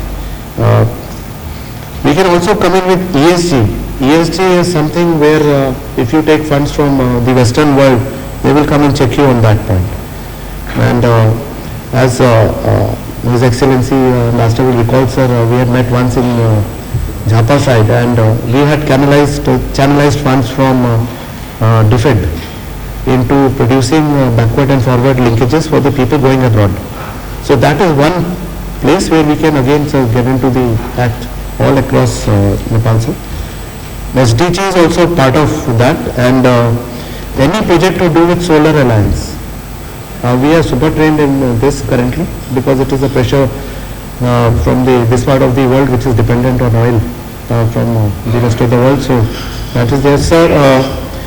One thing which will interest the Nepali side would be some moving remittances to formal channels, and making those remittances again come back to Nepal. The same thing is happening in India as well. Money from the Gulf we saw in the last 3-4 years, and in COVID, was moving again to Western world, sir. So money was not coming from Gulf to Nepal for the Nepalis, it was going to Australia and Canada, other places. So it was bypassing Nepal, and the banks were, we could see that, funds were drying up. So that was there, sir. We can also help over in upgradation of technology. The Indian companies are working with all the banking institutions in Nepal, Infosys and other ones. All of them are there, and they are quoting very low rates. So because of the frauds and other issues, so that is where we can also help in with our expertise. And SBI, we've got this year's budget is $1.6 billion for technology. So this is something where we were already helping, and we can come in at it at no profit basis. Sir, as Ambassador Prasad said, sir, anchor investors. So anchor investors. So like normally we call it spillover investors. So their appetite is full in certain world markets, and now they have excess funds, and so they go to other markets and come in. There we can help you out because we do have a lot of such people on our panels, on our boards here, sir. Project evaluation and funding. So on and EPC contracts. There we can come in, we have already come in with SJVN, NHPC may come in with West City, and when I was a Nepali banker, I went all across India with the Nepali team, the secretaries, power secretary and the industry minister, and we were trying to raise funds to get that done from various agencies in India. So project evaluation is since SBI has already done it for Arun 3, it becomes very easy to replicate it for the other projects. And NHPC also, and these are all government institutions, so they are sort of regulated. Sir, issue of bonds. Issue of bonds, I think recently I heard on 21st itself that Nepal has issued some bonds. But I think it's a good time to revive issuing of bonds to Nepali diaspora in India or across the world, and you can use our expertise, India's expertise, to do this, since we've been doing this from 1991 and very successfully in domestic currency, foreign currency. And the good point there is, sir, about 75% of those foreign currency bonds, they devolve, they are never taken out. So that is the experience which we have got in SBI. I was also part of that team in early 90s where we did that. And earlier we thought, what will happen when we have to return these funds? Ultimately, funds did not go. They got invested here and there and then sort of dissipated in the system. Sir, I believe about 60 to 70 lakh Nepali citizens are in India. There are some issues about opening of accounts because RBI is now very strict about KYC. So that is common. And about 3 years back we were marketing to the Nepali diaspora and getting them onboarded. I had a chance to visit His Excellency's embassy also, and we were trying to open Nepal SBI's counter across the street so that we can be a go-between between the bank there and SBI here, so that we can help out Nepali citizens all across the country. I have 22,000 branches where we can seamlessly transfer funds to Nepal. We can just be the conduit. We are not trying to be a monopoly in any case. So that is one thing I just wanted to bring to your notice again, sir. So tourism inflows on the Indian ATMs. People can transfer money to Pashupati trust account and book their puja and all things. That is already there for the last 3 or 4 years. And that is one experience which is, if we want to, we can even build on to it more. And as Anuragji was saying, we can add on to RuPay card. I will just check whether RuPay card has got that enabling feature. Because then, like we do it here, sir, in Vaishno Devi and Amarnath in South, the temples of North India, everything can be done on SBI and some other bank's platform. And what happens is then the funds go into Nepal. And Nepal, when the funds go, so that is foreign exchange. So foreign exchange goes there and then you sell it back at 0.15 paisa per 100 rupees. So that is one way where silently money comes into Nepal, sir. Our other expertise is, as Dr. Shankar Prasad Sharma was saying, sir, that is agriculture, SME and financial inclusion. That is where we are very strong, and that is one where consultancy or cooperation on the government platforms can be held, and my chairman and other managing directors will be very privileged to be there on those fields. So learning and development, you'll be happy to note that almost all senior Nepali bankers are being trained at an ethics institute in Calcutta, that is called State Bank Institute of Leadership. All of them are coming there in batches and getting trained. And the speakers there are, who doesn't have a faculty, the speakers can come from any place they want. So that is excellent thing which has happened, sir. And the other thing is, at Siliguri, we have a training facility about 32,000 square feet.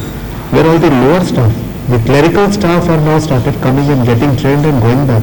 Because the type of business which is getting done is the same, while the bankers are private sector. So their salaries are high. So they go to Australia to study, they go to Singapore, they go to US, but when they come back, it's not the same paradigm. When they come back, they find loss and they are lost. It's only these people, the banking in India, which can give them real life lessons. And I've taken this medical services connectivity, I've written it down. One thing which was left out here was airlines. The airline services are much better in that frame than in India. In Himachal Pradesh, recently there is a tourism boom and they are trying to buy surplus aeroplanes from Nepal. Easier to import into Nepal than into India because of some difference in benchmark. It is there, but the cabin crew training is much better in Nepal. Cabin crew training. So Buddha Airlines and all they might be training many of our airlines on how to give service. So that is one more thing, sir, you can have it there. And then herbs and these things are there. I think we can really help you out because the Indian government right now through banks and other agencies are really trying to rejuvenate these kind of activities in Ladakh, Upper Himachal, into JNK, where willows can be grown and exchanged. So these things are, I think, perfectly feasible and they can be put into operation very fast. Sir, in Lahore speaking, just an anecdote, we had a small polyhouse built and they were using bamboo, some stilts instead of steel stilts, and they said all of this bamboo has come from Assam. But the thing is, the seed bamboo went from Himachal, from the CSR lab. So it goes there, gets grown in Assam and then comes back. And you've got, and one more anecdote, then I'll stop here, sir, is many of my friends and other people, they find it, if they are driving through, say from Bengal or some parts in Patna to UP, they quietly go into Nepal, use that highway and come on the other side. And this could be women driving alone also. So that is one thing where the safety feature is physical safety feature, and the other safety is much better, we feel, in Nepal than in India. So that could be taken care of once we have those SEZs into mind. And SEZs are, some team went with me also from the ministry and the IBM to India. Since I was heading Uttarakhand SBI operations at one time about 12 years back. Is the SEZs there in Rudrapur and other places. They are just 5 kilometers away from the border. So that can be worked on. So thank you, Your Excellencies. Thank you. Thank you, Mr. Bhatnagar. Yeah. There is my team sitting here. You can just introduce yourself. Can we see you?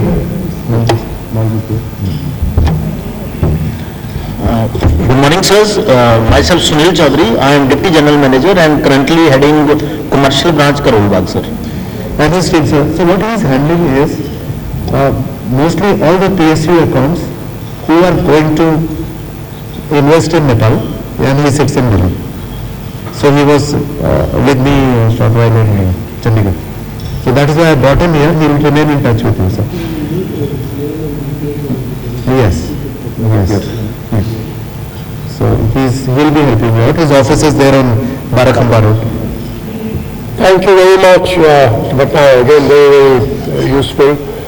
Now, I think we move on to the interactive part of the program without a break, but I will request for a minute to just step out. I'll just come back in a second. And maybe we could start with 2 or 3 sub-themes so that there is some coherence in the discussion. One is I would very much like a little focus on the experts on Oh, please, carry on. Thank you so much. Very kind of you. We'll be in touch. God bless. Thank you.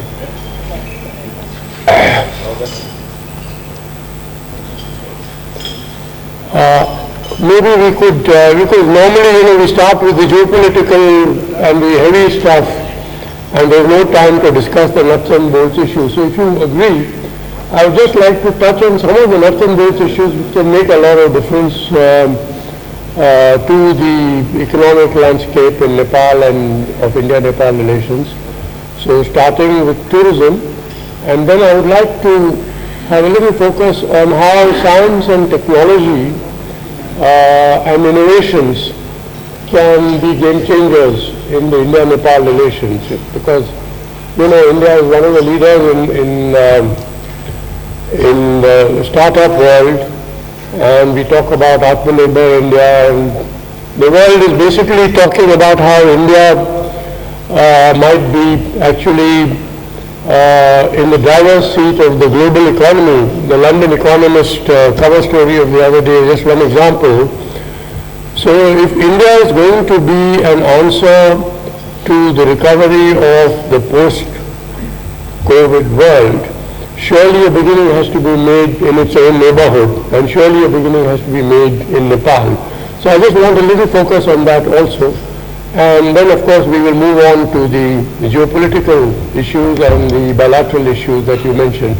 But I just need your indulgence for a minute. I'll be back in just a second. Thank you.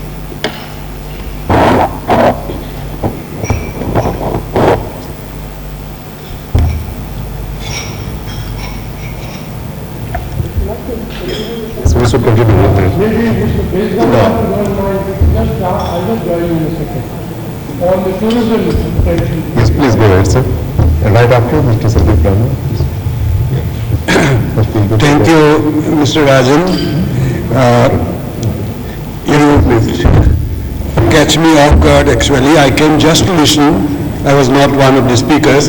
And stalwarts from the tourism industry, Mr. Segal is there. I see Mr. Subhash is always present, but he is not here today. Before I go into tourism, a few points only. I would just like to mention something from the discussions that followed in the morning. And particular item that I would like to mention is Dr. Ambassador Jayant Prasad mentioned this one. I happened to have recently a meeting in Guwahati in the Northeast, discussing about interdependent development in the Northeast in connection with the Indo-Pacific region and BBIN.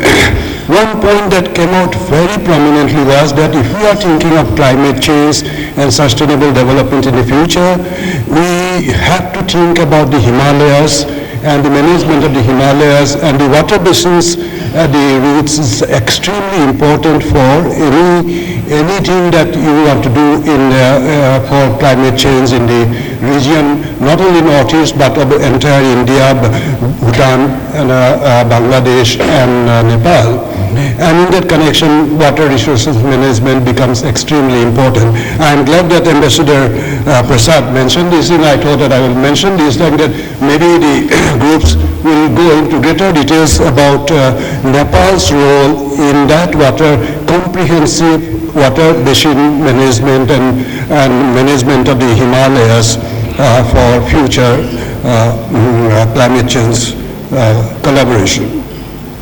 Coming to tourism, Ambassador Sharma had mentioned that you have a trade imbalance of 10:1, and in one word, tourism can change it completely. And that can be true, a lot more collaboration between these two countries and beyond that. Nepal has all the potentials, and India has got also all the resources. India's domestic tourism of 1,800 million visits, just a fraction of that can change the picture of Nepal's tourism scenario. Similarly, India's outbound tourism has been more than 20 million on the average, and Indians are known to be very high spenders. What is needed is that India and Nepal should get together to think about what are the areas where Nepal can think of high value and low impact tourism, because this is going to be extremely important in future, that sustainability will be the key. One of the factors that we need to think about is, for example, I will give you an example. We talked about the importance of Buddhist circuits. Buddhist circuit is something which has tremendous sort of attraction, not only for this region, but for the entire Southeast Asian region, and where the largest number of outbound tourism is occurring in the world today. They are changing the complexion of inclusive growth in many countries. And Buddhist circuits we have not developed fully so far as the collaboration is concerned. Just to mention, I may be outdated because I have not been in touch of late, but I was part of 2 or 3 studies on regional tourism development. One was which I had promoted. One is the Sussex region tourism. The other one was what we can do for the South Asia regional tourism. In both these things, it came out that Buddhist circuit has not been fully exploited by both the countries. And it is quite a lot of things are happening in India now, and it will happen further. But those days, people did visit Lumbini. That's a very important part of the whole circuit. But there was hardly much of income and employment generation in Nepal area, because there was not enough people staying back in Lumbini. It was mostly day visits, and that was creating even impact on ecology, etc. So we have to think about how to improve such situation. The other circuit which is becoming extremely important for South Asia region, including Sri Lanka, is what we are calling the Ramayana Circuit. I think Nepal and India could jointly try to do something more about the Ramayana Circuit that is being done now. I had also seen that if we have to do something on sustainable development of tourism in this region, we need to think about creating infrastructure of a type which is community friendly. The future of tourism, World Tourism Organization has said, is going to be sustainable, and where the community will play the maximum important role. India has started what is being called sustainability basics for all the hotels, etc. And the Responsible Tourism Society is collaborating with Ministry of Tourism to see that certain norms are developed which the community is the leader in enforcing those norms. These are going to be extremely important for any tourism development in this region, and without that, I think, as the world is now seeing, the future, the currency of the future tourism is called confidence, and how to build that confidence for the tourist, that the places are safe, that places are sustainable, and places have the communities in collaboration intact, is going to be most important. Basically, there is a lot which can be said, but in this type of platform, I would not go into details. Basically, what is needed is that for tourism can be a game changer for Nepal, no doubt. Nepal has to think deeply, along with collaboration with government of India, Indian counterpart like the private sector, about what is the vision for the future, how you want to develop tourism, in which areas, how to make it sustainable, and what role India can play in that. Indian tourism is going to be extremely, regional tourism is going to be the most important part of tourism in the coming days because of all that COVID had taught us. And we must take advantage of this thing to see that you have something in place which provides a platform for inclusive growth in Nepal and also in India. inclusive growth which will be responsible and sustainable. Thank you very much. Thank you. Thank you very much, Madan. I would request Mr. Rajan Sargal, the co-founder of Passionals, that is the correct designation, to kindly add to what Mr. Bezbarwa has said for another 3 to 5 minutes. Thank you very much. Good morning to all, His Excellencies. I think our leader, Mr. Bezbarwa, has started on tourism. He has already briefed. But, as you can see, the Indians are travel hungry. They always hungry to travel. So, you can see the borders have not opened, but the domestic tourism in India is flourishing like anything. I have done 4 physical events in Jammu and Kashmir, which people call it's a disturbed state. I have taken 12 ambassadors with 80 golfers in the month of August, September. Just last week we did another conclave, a 3 days conclave in Jammu and Kashmir, and all the diplomats, the corporates, the investors, the tour operators which we took, they were so keen. They interacted with the officials. They want to invest there. They want to do business there. So I think this is the right time for India and Nepal, because tourism is the first sector which can bring people together. So I think the need for India-Nepal travel, tourism and hospitality conclave is very, very important. As our colleague from the State Bank of India has said, once we connect and we do some kind of a physical conclave, and I think under the guidance of Ambassador Rajan and PhD Chamber is doing a lot. Sir, after the pandemic, the people are very, very concerned which kind of destination they want to travel. I think Nepal is the right example because it's very close to the nature, open, fresh air. Connectivity wise, it's very good. People don't want to go to the crowded cities anymore, to Rome, Paris and the disturbed Eastern European bloc, which was becoming very popular among Indians. So if you can see during the pandemic, the Maldives was, every Indian was there in Maldives. So Sri Lanka was ready to receive, but there was some internal problem. But I think this is the right time for India, Nepal to do a travel tourism conclave and, sir, focus on religion, wellness, golf tourism, film tourism. I think the Indian film industry is one of the biggest industry which can promote a destination anywhere in the world. The PhD Chamber of Commerce is every year doing a film tourism conclave where we connect the Bollywood, the Tollywood production houses with state tourism boards, with foreign tourism boards, and they interact, they attract them that you come and shoot and promote our destination. So our 5th film tourism conclave will be happening on 1st of July in Mumbai. So if Nepal tourism can participate, we are most welcome. Then golf tourism is becoming very popular, because when a golfer is traveling with his golf bag, he wants to play at least 3 to 4 rounds of golf, which means he will definitely spend 4 to 5 nights in your city. And when a golfer travels, he spends 40 to 45% more than a normal traveler. So when he travels with his wife or with his friends, they can roam around and do other activities, and golfer can play golf. You have beautiful golf courses there.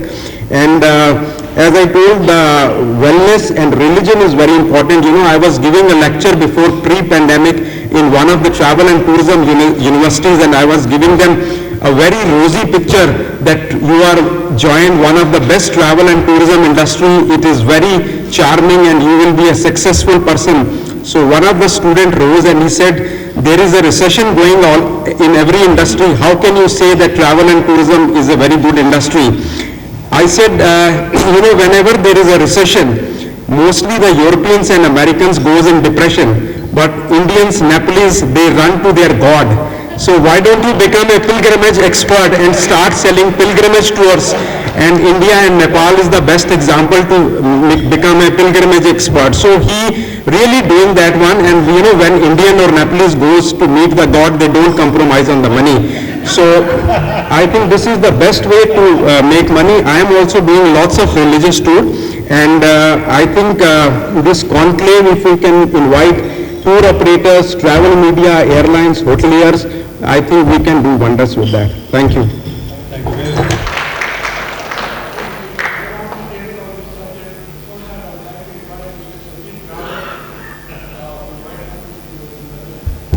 Mr. Rana, please share your thoughts. Thank you, Mr. Excellency. मैं यहाँ कुछ बोलने के बजाय मैं कुछ सीखने के लिए उपस्थित हूँ। मैं ऐसा जगह बैठा हूँ अभी जिन्होंने नेपाल और भारत के संबंध को सिर्फ जाना नहीं, सिर्फ पढ़ा नहीं, उन्होंने जिया है। इसलिए मैं यही चीज को सुनने के लिए और सीखने के लिए उपस्थित हूँ, ताकि मेरे पीढ़ी के लोग और आने वाले पीढ़ी के लोग इसको और बेहतर तरीके से कैसे आगे बढ़ाए, इसके लिए उपस्थित हूँ। और पीएचडी चैम्बर्स को मैं धन्यवाद करना चाहता हूँ कि आपने मुझे ये अवसर दिया। प्रथम तो मैं आप सभी को जो भारत के मित्र हैं उन सबको आज़ादी के अमृत महोत्सव का बधाई देता हूँ। उसके साथ में मैं जब आज़ादी के अमृत महोत्सव मनाए जा रहे हैं तो मैं हमारे नेता बीपी कोइराला जी को भी स्मरण करना चाहता हूँ, जिन्होंने इस यज्ञ में अपना महत्वपूर्ण योगदान दिया, जिसके कारण नेपाल को भी प्रजातंत्र आने के एक रास्ता खुल गए। साथ में जयप्रकाश नारायण जी, राम मनोहर लोहिया जी, जिन्होंने इस स्वतंत्रता के संग्राम के समय में नेपाल में समय बिताया। मैं इसलिए जिक्र कर रहा हूं, सभी सीनियर्स ने कहा कि नेपाल और भारत के संबंध एक मजबूत जग के साथ शुरू हुआ है और है। और एम्बेसडर शर्मा जी ने कहा कि इसको संभालने की भी जरूरत है। उन्होंने स्पेशली कहा कि जग जितना भी मजबूत हो लेकिन दीवार को संभाला न जाए तो वो गिर सकता है, स्वाभाविक है। और अभी जिस तरीके से भारत अपने स्वर्णिम ओर की ओर बढ़ रहे हैं, मैं उसको शुभकामना भी देता हूँ। और हमारे देश में भी अभी इसका असर जरूर पड़ता है। इसलिए पड़ता है क्योंकि कहीं समय कहीं बार जब नेपाल और भारत के संबंध की बात करते हैं तो हम लोग कोई ना कोई पॉलिटिकल इश्यूज में अटक जाते हैं, कुछ बड़े प्रोजेक्ट को लेकर अटक जाते हैं, कुछ कानूनी चीज को लेकर अटक जाते हैं और हम उसी चीज में डिस्कस करते हैं और बहुत सारे हमारे संभावनाएं हैं उसको वहीं सीमित कर देते हैं। मैं विद्यार्थी काल से यहाँ लंबा समय भारत में रहने को मौका मिला और मैंने भारत को जिया। मैंने कश्मीर से लेकर कन्याकुमारी तक, गुजरात के लक्षद्वीप से लेकर अरुणाचल प्रदेश, अंडमान निकोबार तक यात्रा करने को मौका मिला। यानी कि मैंने अपने समय में जो मैंने रिकॉर्ड रखा उसमें देखा कि मैंने 518 जिला घूमने को मौका मिला। मुझे कभी ऐसा लगा नहीं। कई बार कॉन्फ्रेंसेस में बातें आती है, सम्मेलन में बातें आती है कि जियो पॉलिटिकल की बात करते, नेपाल और भारत के संबंध जियो पॉलिटिकल है। मुझे नहीं लगता है। मुझे लगता है कि नेपाल और भारत के संबंध जियो पॉलिटिकल से नहीं, एक जियो कल्चर के नाते है, जो मुझे ऐसा लगता है और ऐसा अनुभव हुआ। जब मैं मिथिला के कोई प्रदेश घूमता हूँ तो मुझे नहीं लगता कि मैं कहीं और आए, मुझे ऐसा लगता है कि मैं सप्तरी में घूम रहा हूँ, जनकपुर में घूम रहा हूँ, ऐसा लगता है। जब मैं अरुणाचल में गया, लद्दाख में गया, तब मुझे लगता था कि मैं मनांग और मुस्तांग में घूम रहा हूँ, ऐसा लगता था। जब मैं आंध्रा के रिमोट एरिया गुंटूर जैसे जिलों में घूमता था तो मुझे ऐसे ही लगता था कि मैं किसी हमारे नेपाल के डांग जिले और ऐसे में घूम रहा हूँ, ऐसा लगता था। तो हमारे जो देश, दो देश के बीच में जो सांस्कृतिक समानता है, जो कल्चरल सिमिलरता है, शायद ही किसी और देश के आपस में ऐसा हो। इसलिए हमारे देश दोनों, नेपाल और भारत के संबंध भी, मुझे ऐसा लगता है कि इसी के आधार में आगे बढ़ना चाहिए, ताकि हम सबको समझने और काम करने में आसानी हो जाए। अभी एम्बेसडर जयंत प्रसाद जी ने कहा कि रायसीना हिल से सिंह दरबार तक के संबंध में सीमित नहीं रहना चाहिए, ऐसा कहा, ये बहुत अच्छा लगा। नेपाल के 16 ऐसा बड़े बॉर्डर्स है नेपाल और भारत के, जिसमें से रोजाना हजारों लोग इधर और उधर आते जाते रहते हैं। भारत के लोग नेपाल में जाते हैं, नेपाल के लोग भारत आते हैं। हम इस चीज को भी समझना होगा। दिल्ली से काठमांडू उड़ते हैं, हम काठमांडू से दिल्ली उड़ते हैं, और हम जो किताब में लिखी है या लोगों ने जो रिपोर्ट्स बनाई है उसी के आधार पर डिस्कस करते हैं। इससे थोड़ा आगे भी जाना चाहिए, ऐसा लगता है मुझे। खासकर हमारे जो रीजनल चीजें हैं, जो मिथिला टू मिथिला है, नेपाल के मैथिली संस्करण और भारत के मैथिली संस्करण है, भोजपुरी संस्करण है, थारू संस्करण है, फार वेस्ट नेपाल का जो कल्चर है और उत्तराखंड का कल्चर है, सिलीगुड़ी और झापा के कल्चर एक जैसा है, तवांग और लद्दाख और मनांग और मुस्तांग के कल्चर एक जैसा है। इसको एक बार कनेक्टिविटी करना चाहिए, ऐसा मुझे लगता है। जो इन चीजों में जब काम कर रहे हैं, तो अभी मुझे लगता है जियो कल्चर होने के नाते लगता है, जब माननीय प्रधानमंत्री जी का नेपाल में विजिट हुआ, हर बार उन्होंने कोई न कोई ऐसा मंदिरों का दर्शन किया है। और अभी हमारे माननीय प्रधानमंत्री जी का भारत में प्रवास हुआ, तब भी उन्होंने काशी का विजिट हुआ। आप देखिए जरा, वहां बहुत सारे ट्रीटीज हुए, एनर्जी के ऊपर साइन हुए, सोलार इंटरनेशनल सोलार के ऊपर बात हुई है। इतने सारे होने के बावजूद भी सबसे ज्यादा लोगों का अट्रैक्शन क्या था कि माननीय प्रधानमंत्री मोदी जी ने लुम्बिनी में दर्शन किया है। नेपाल के प्रधानमंत्री ने काशी विश्वनाथ गए हैं, काशी विश्वनाथ के बगल में रहे हुए पशुपतिनाथ मंदिर गए। इन बातों की ज्यादा चर्चा हुई है। इसीलिए जो पीपल टू पीपल कनेक्शन की बात कर रहे हैं, तो लोगों को ऐसा लगता है कि हमारे बीच में क्या सिमिलरिटी है। इसीलिए अभी जो रामायण सर्किट की बात आई, अब बुद्ध सर्किट की बात है, हम शिव सर्किट की बात कर सकते हैं, महाभारत सर्किट की बात कर सकते हैं, शक्ति सर्किट की बात कर सकते हैं। इन चीजों को आगे बढ़ाएंगे तो हमारे जो संबंध है उसमें भी ऑटोमेटिकली एक सहजता भी आएगा, और जो अभी हम टूरिज्म की बात कर रहे हैं उसको भी ऑटोमेटिकली बढ़ेगा। अभी आफ्टर कोविड, अभी यही चर्चा चल रहा है, कोविड के बाद की बात हो रही है। कोविड के बाद नेपाल, सिर्फ भारत इतना ही नहीं, सारे विश्व में एक महामारी की तरह से एक त्रास आई। उस त्रास के बाद पूरी दुनिया एक नई तरीके से जीवन को शुरुआत करना चाहते हैं, तो हम भी क्यों नहीं इसको नई तरीके से और इसको इस चुनौती का अवसर में बदलें। अभी पिछले 76-77 के जो बिजनेस है नेपाल और भारत के बीच में, आफ्टर कोविड 32% का बढ़ोतरी हुआ है, वृद्धि हुई है। और अभी 78 to 79, ये 9 महीने के दौरान में 24.4% का वृद्धि हुई है। और ये 3 महीने में मुझे विश्वास है कि ये 32%, जो 32.1% को भी हम क्रॉस कर जाएंगे। ये इसलिए कह रहा हूं, कोविड के बाद जब लोग घरों में बंद थे, तो घरों में बंद होने के बाद जब घर से निकलना चाहते थे, तो सबसे करीब का जो स्टेशन था वो नेपाल था। तो हमें अभी हमारे एम्बेसडर साहब और डिप्टी चीफ मिस्टर सुवेदी साहब पे है, मैं उनको भी बताना चाहता हूं, तो हमें भी इन चीज के लिए प्रिपेयर होना चाहिए।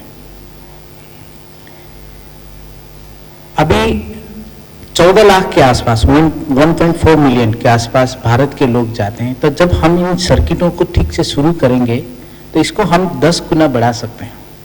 इस देश में 130 करोड़ जनसंख्या है, तो वर्ष के 1% भी नेपाल जाएंगे तो हमारे लिए बहुत बड़ा उपलब्धि हो। हम रामायण सर्किट के साथ मुक्तिनाथ से लेकर रामेश्वरम तक को जोड़ सकते हैं। शिव सर्किट को लेकर जितने भी ज्योतिर्लिंग है और भगवान पशुपतिनाथ के साथ कनेक्ट कर सकते हैं। बुद्ध सर्किट के साथ शांति के दूत बुद्ध का सिद्धार्थ शाक्य का जन्म नेपाल लुम्बिनी में हुआ और उन्होंने ज्ञान प्राप्त बोध गया में किया है। इन चीजों को भी एक सर्किट में जोड़ सकते हैं। शक्ति सर्किट के आधा जो 52 शक्तिपीठ में आधा शक्तिपीठ नेपाल में है, आधा शक्तिपीठ भारत में है, उन चीजों को हम जोड़ सकते हैं। महाभारत सर्किट की बात करता हूं। अभी हमारे यहाँ फेस्टिवल के समय शुरू हो गया। अब अभी रातों मच्छिंद्रनाथ का यात्रा थे, अब सेतो मच्छिंद्रनाथ का होगा, ऐसे कई सारे लाखे नाच होगा। ये सब महाभारत से जुड़ा हुआ चीज है। वहां हिमालय का जो तामांग जाति के लोग, उन लोग एक फेस्टिवल करते हैं जो सेलो गाते हैं, वो भी कृष्ण से जुड़ा है, महाभारत सर्किट से जुड़ा है। यहाँ महाभारत का इतना महत्व है, लेकिन नेपाल में आप जाएंगे तो कुंती का मंदिर भी मिलेगा, द्रौपदी का मंदिर भी मिलेगा, शायद ही भारत में कहीं ऐसा जगह हो, ऐसा मंदिर मिलेगा। इन चीजों को हम कनेक्ट कर सकते हैं। जब इन चीजों को कनेक्ट करेंगे तो साथ में एंटरप्रेन्योरशिप भी बढ़ेंगे। हम जैसे यूथ, हमारे जैसे युवा लोग कुछ नया करना चाहते हैं।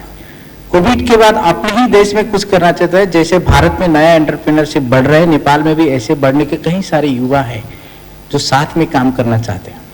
तो हम जब ये टूरिज्म की बात कर रहे हैं, कल्चरल टूरिज्म की बात कर रहे हैं, तो कई सारे इन्वेस्टमेंट के लिए सब हम काम कर सकते हैं। अभी डॉक्टर राजन सहगल जी ने गोल्फ कोर्स की बात की। हमारे पास ऐसे कई सारे लैंड्स है जो हम गोल्फ कोर्स के लिए तैयार कर सकते हैं। वेस्ट नेपाल में, ईस्टर्न नेपाल में, इवन अभी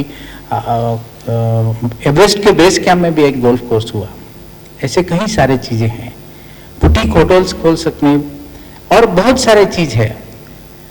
इन सब चीजों के ऊपर हम इजीली डिस्कस करके हम बड़े बड़े बातों को आगे बढ़ाना चाहिए। एनर्जी को भी बढ़ाना चाहिए, हब को भी बढ़ाना चाहिए, सबको बढ़ाना चाहिए। साथ साथ डे टू डे जो लाइफ है दोनों देश के नागरिक का, उसको ध्यान में रखकर छोटे छोटे चीजों से भी संबंध शुरू कर सकते हैं ताकि लाइफ इजी हो गए। तो मैं इसी में फोकस करना चाहता हूँ। नेपाल भारत का संबंध बहुत अच्छा है और रहेगा, और ये और अच्छा तब साबित होगा जब दोनों देश के नागरिक का जीवन सरल और सुखी बनाने में ये संबंधों को हम तब्दील कर सके। इतना ही कहते हुए मैं अपनी वाणी को विराम देता हूँ। धन्यवाद। Thank you so much. You said some very, very important things. Thank you so much, Sandeep ji. I would like to have just a few minutes on the importance of innovation and high tech and how that could make a lot of difference. A very concerted effort has to be made now to, go in for appropriate high technologies which can transform the conditions, economic, social conditions for the better, and also innovative technologies which are succeeding in India and in fact in many other countries, but for some reason either the effort has not been made in Nepal or the right partners have not been found. So may I request maybe Mr. Rangan Datta first for a few minutes, and then Mr. Pranab Podar, and then if there are any views around the table we can invite them. Rangan Sahab, are you here? I don't see you anywhere. Please, yeah. I feel deeply honored to have the opportunity to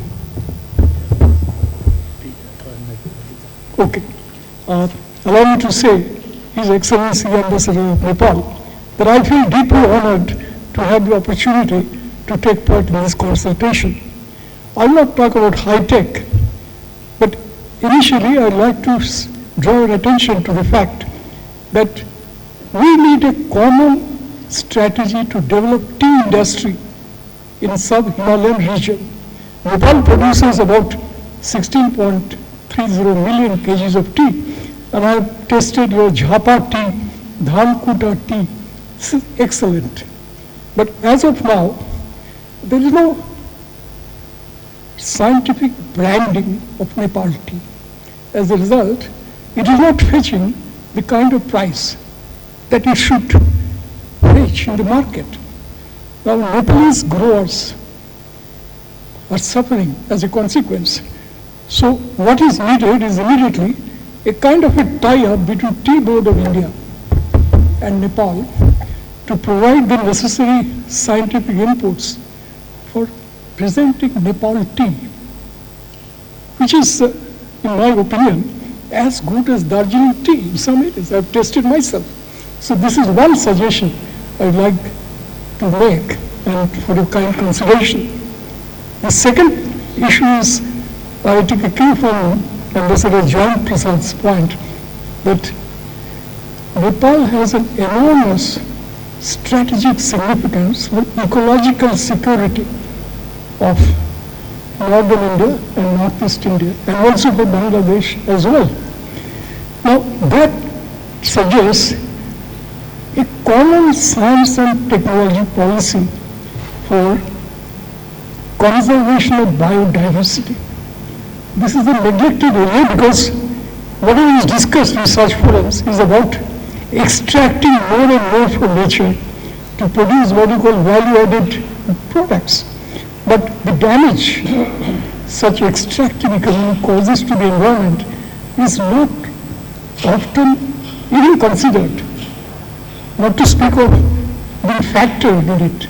So therefore, this is an area which requires a long-term collaboration between India and Nepal. I'll go back to tea in the northeast, where I served practically for all of my life. I found tea is being tried in Arunachal Pradesh, Mizoram, Nagaland, and Sikkim had done very well in growing organic tea. This is an area where there's an enormous market potential. So I would request you to kindly consider these suggestions. I thank you for the opportunity given to me. Thank you, Ambassador Rajan.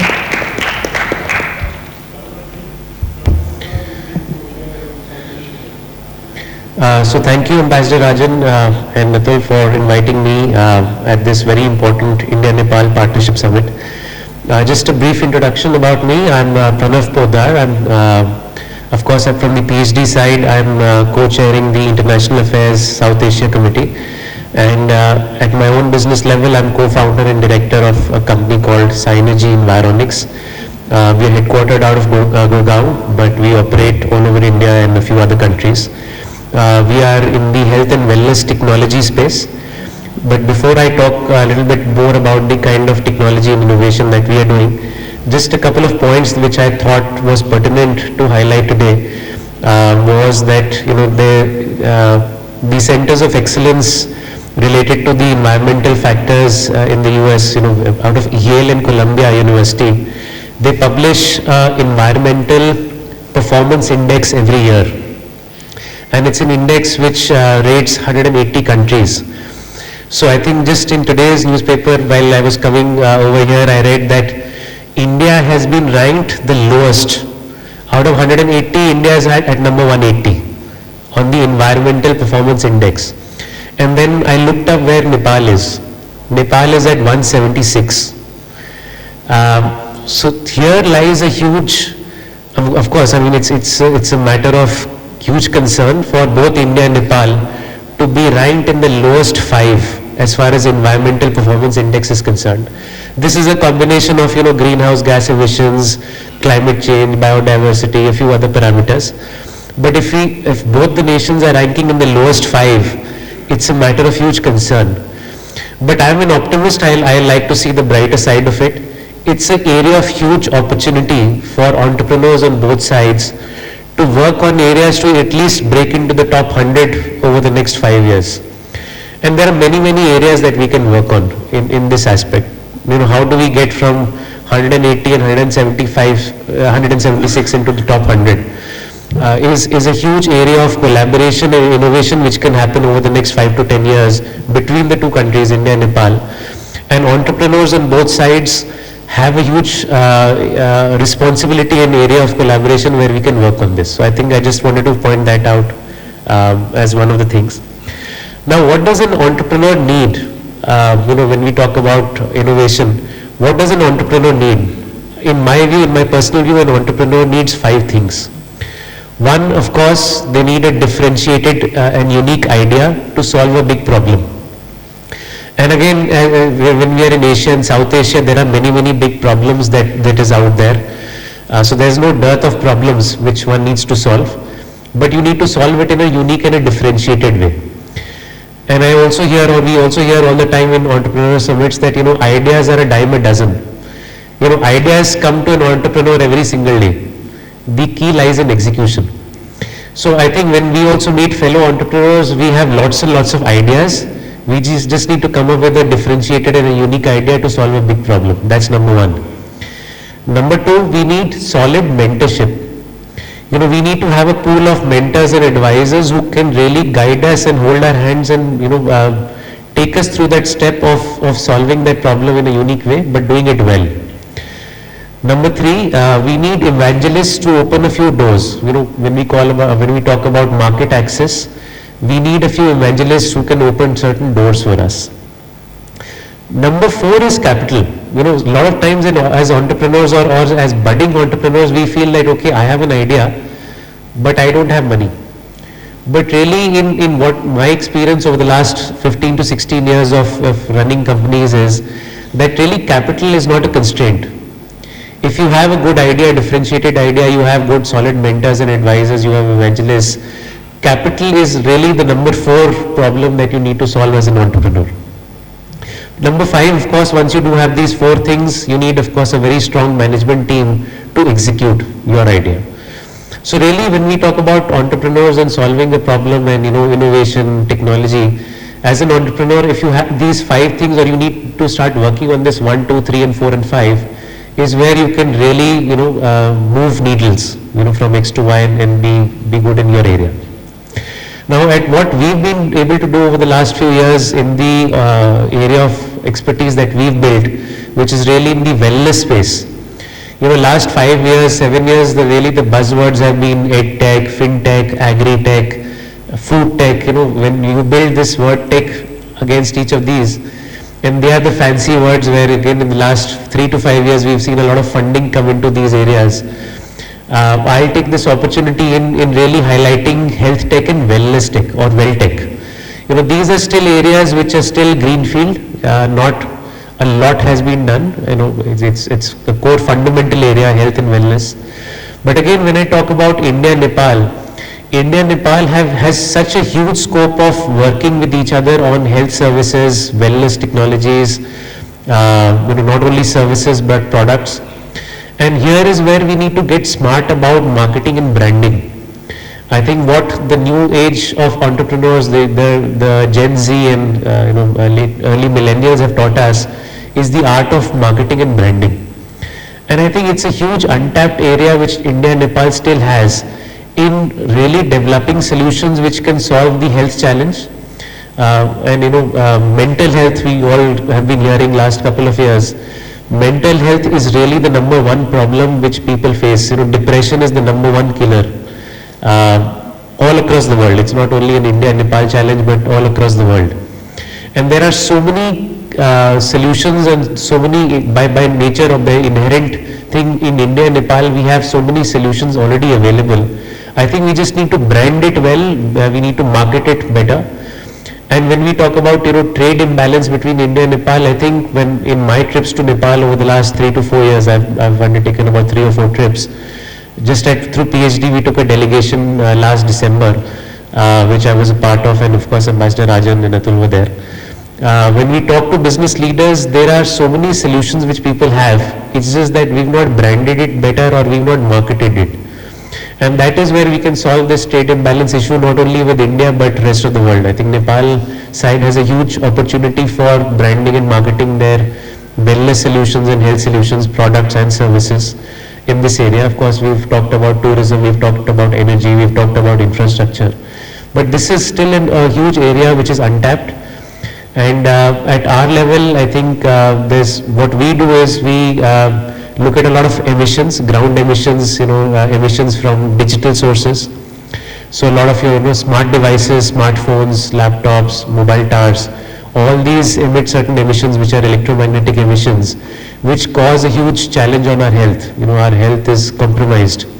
There's a lot of ground emissions, a concept called as geopathic radiations, which 20% of the earth has, and we don't realize that. Even in this hall, 20% of all of us, if we are 70, 80 of us, 20% of us are actually currently sitting on top of these geopathic emissions, and we don't even know about it. And we'll be spending about 4 to 5 hours here.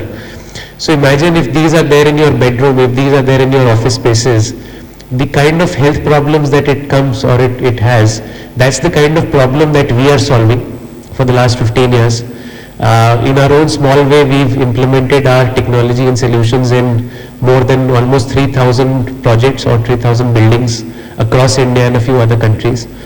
And again, this is a huge area where we would like to collaborate with like-minded individuals and organizations, of course in India and in Nepal and other countries, where we can take this to governments, we can take this to other entrepreneurs, we can take this to the civil society to solve this huge problem of these ground and man-made emissions, which causes this huge problem on the health side.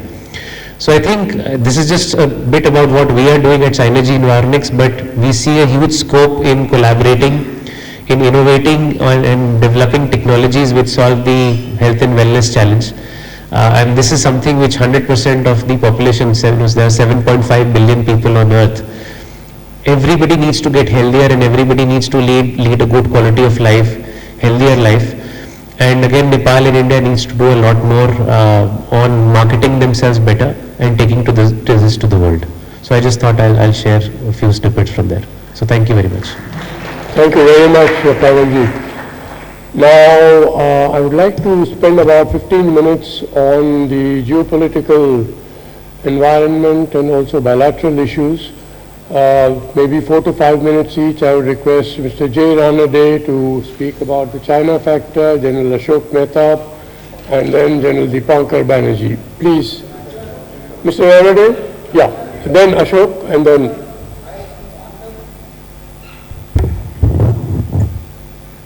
Normally I don't pop my hand up like that. A little louder and closer to the mic. Normally I don't pop my hand up like that. Okay, not to worry, please. Previous session on tourism, I thought I'd just speak very briefly 2 to 3 minutes. Sure. Because we've talked of cultural and religion and etc., golfing and Maldives, but one area which needs to be exploited and used in Nepal is trekking. And for somebody who has known Nepal since 1959 and walked since 1959, trekking areas, and this is for the Nepalese, today there are no trekking routes left because roads have come up everywhere. And this is, if there are not roads, then there are tractor roads. So, as somebody who goes there twice a year, looking only for trekking, not so much for golf or for culture or anything else, but just to keep fit. There's no place left to walk, so that's one. And I have known villages where I live, go and live for 2 weeks or 3 weeks, where local villagers have been educated through conversations with me to create some. So that's the first point. The other point is, somebody mentioned about marketing and branding. I think in this area again, Nepal is very lethargic. There is no marketing. So you have the old Annapurna route and you have the base summit route. Those are high class, high spending tourists. If you want young people from India who are doing domestic tourism and trekking and going abroad, they have no idea about the potential that Nepal presents to trekkers. So you must brand. First you have to create the trekking areas, and facilities today for living in villages is so good You've got, for example, the village I spend my time in, I've got 24 hours Wi-Fi, and if I walk for 5 minutes, I can get cappuccino as I am drinking here. So everything is available, but people don't know about it. This is low cost. You'll have a lot of people come there, and they can also play golf, those who can afford it. So I thought I'd mention this as part of that tourism. You don't have to go to Maldives.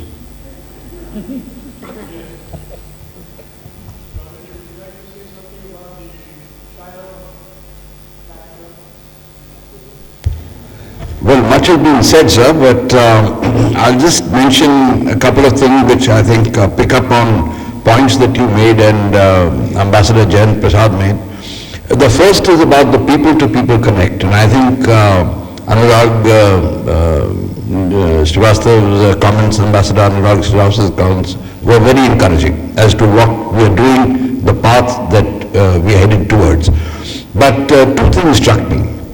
One is, of course, that the people-to-people connect is solid, and I don't think that's going to go away, no matter how hard the governments on both sides may try. And I'm maybe misquoting you, Jayant, here, but that's true. But there are two things that do bother people like me who go occasionally or have been occasionally. One is the absence of creating a proper public opinion inside Nepal. I think the Nepalese are lax and we are lax because the popular opinion or the impression is not a positive one. It's either lackadaisical or it's inimical depending on the political climate. And I think the relationship is more solid than that. So that needs to be developed. There are ways to do it. The second is, I think, the China factor. We've all been saying very positive things and how we can improve. But I think as far as India is concerned, I don't think it's worried about Nepal or, we are already working on so many things, so that's not a factor. But when it seems that China is entering areas which are of concern to us, I think that is where the relationships start getting a bit of friction enters into the relationship. And on that score, I think perhaps Kathmandu could reassure us a bit more, could take a bit more steps to prevent it. I mentioned that, as I said, with the preface that the relationship is solid. But these are factors that can come in the way, and I'm glad to see that certain other things have happened which are moving towards balancing that relationship, because in the end of the day, it's only India and Nepal which are going to be together. Whether we are looking at people mixing with each other, whether you're looking at employment, whether you're looking at people getting married to each other, settling down in each other's places, that's not going to happen with the Chinese. So I just wanted to make this point that I think the relationship is solid. There's a lot that can be done and many points have been mentioned here, but this is one factor on which we do need to pay a bit of attention. Thank you. Thank you. Sorry. I think my name is Ashok. Oh, sorry.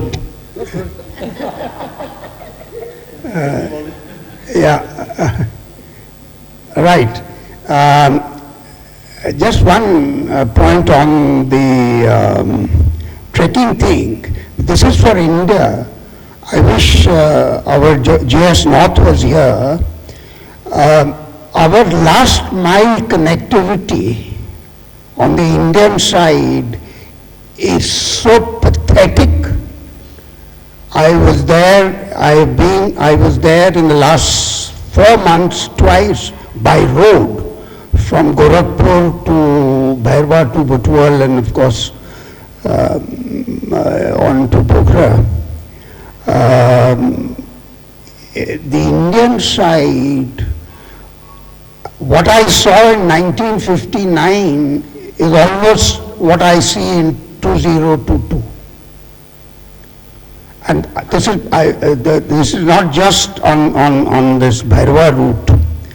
So something has to be done, and I think when Ambassador Jayant Prasad was in Kathmandu, I remember he organized a seminar at the border in Nepalganj, to which I was invited, and where people from the border area, UP, Bihar, MPs and from Nepal, the two had met, and they had worked out an action plan on how to improve. On the Nepal side, it is heavenly.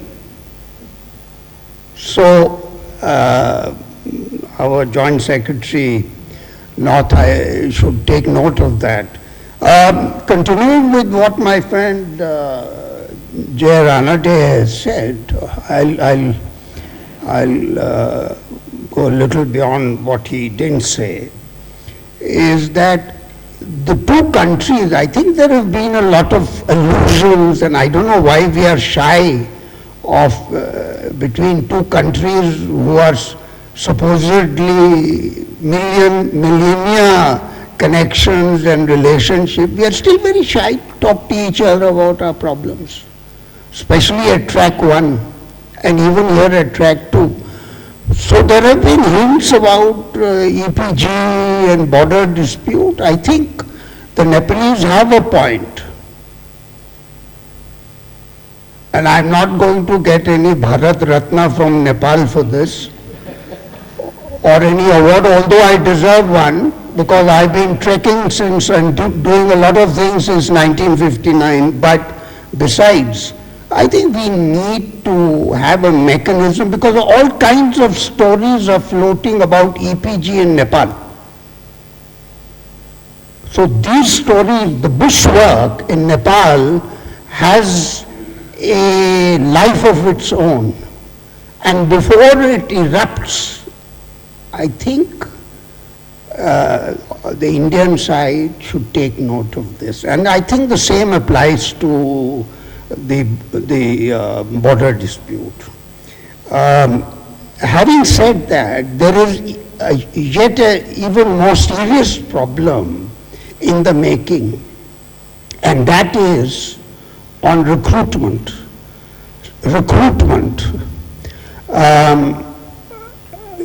You know, we have a tripartite agreement of recruitment from Nepal, Britain, Nepal and India, and that there is a treaty agreement on that. Now what the government of India is planning to do is to change the recruitment system altogether, and it's called the tour of duty.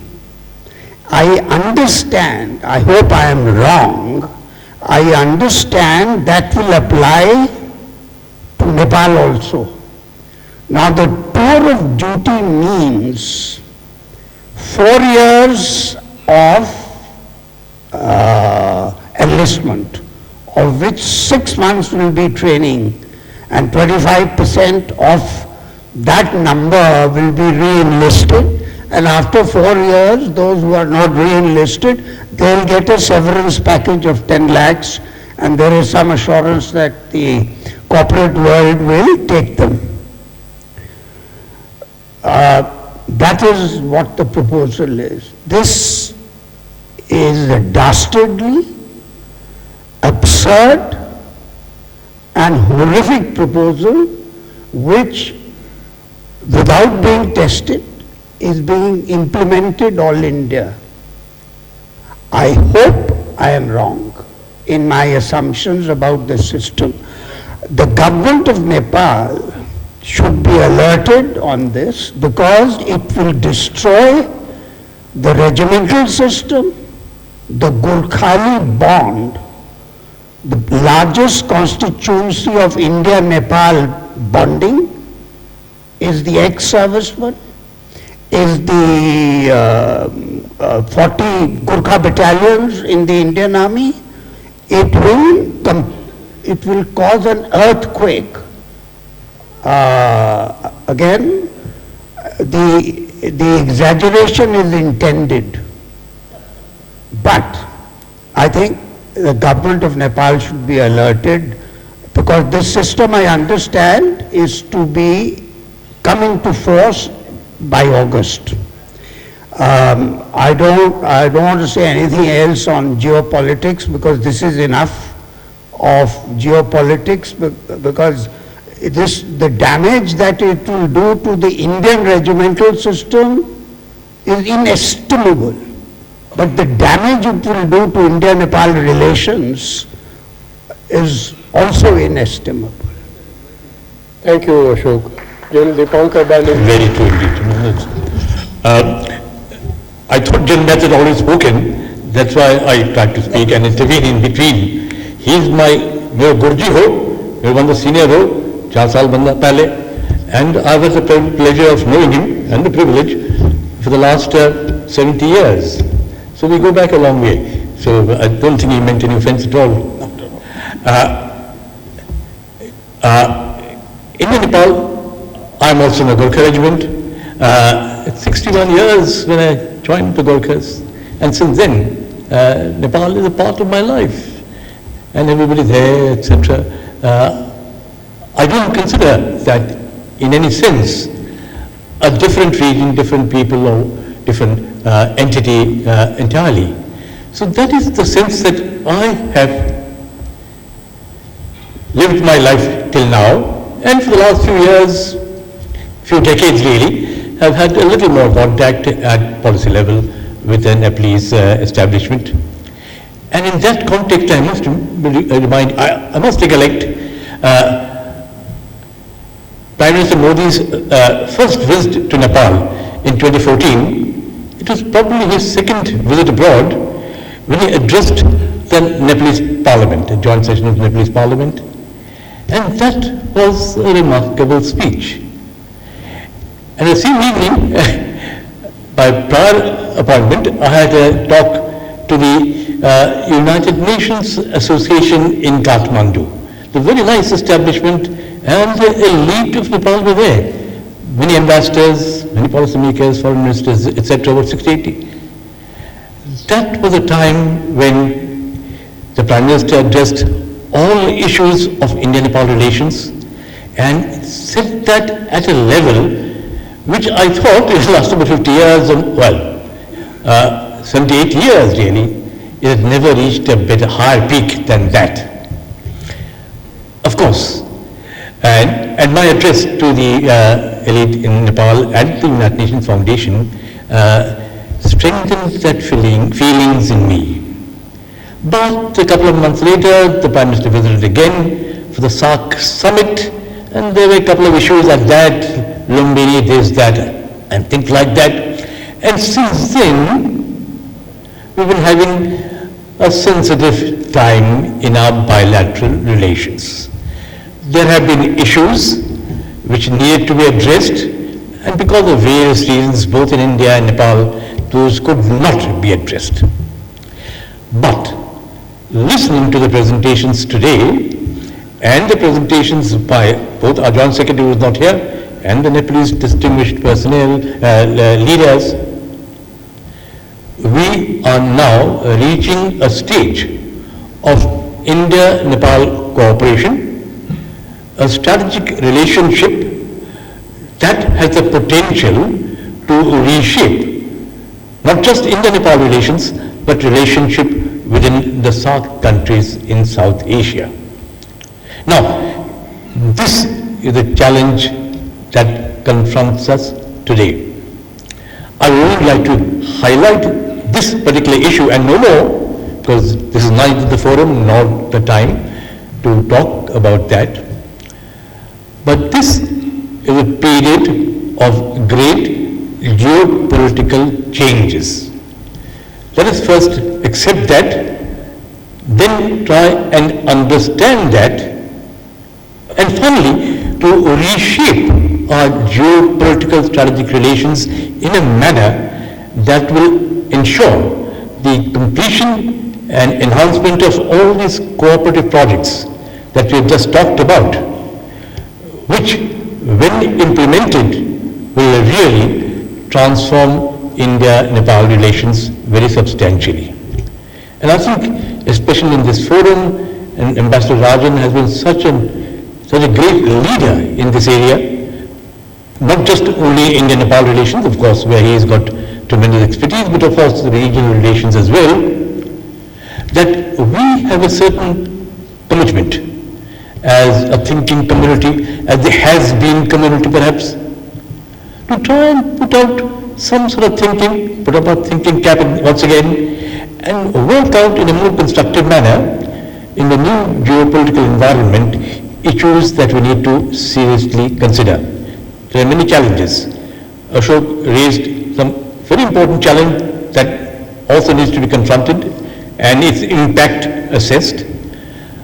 But nevertheless, the potential for positive interaction between India-Nepal relations is today at a stage where we can really take it forward and make it a long-lasting and a permanent relationship of friendship between two sovereign nations sharing common interests, common strategic perceptions, and the goal of making our people, their lives and their livelihoods better than they have been in the past.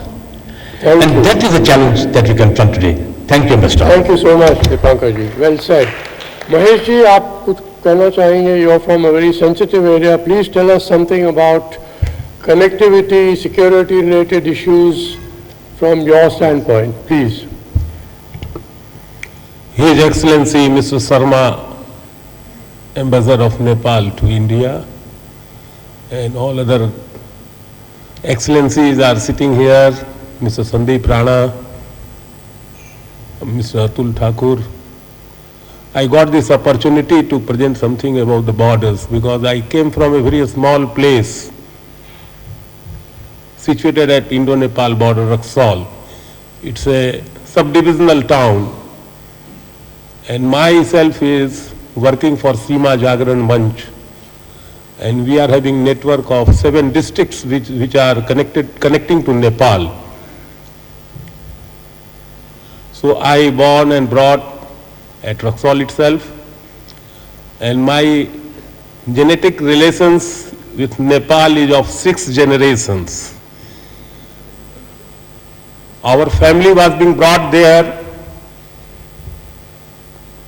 by Jang Bahadur Rana. That time very few families were being asked to come to Nepal for doing business.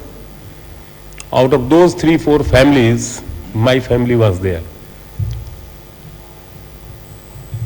The things are going in Nepal, which I can say, if you people don't mind, because everything we are having discussions in positive way, but something negative I want to discuss here, because it should be alarming and we should be careful about the future.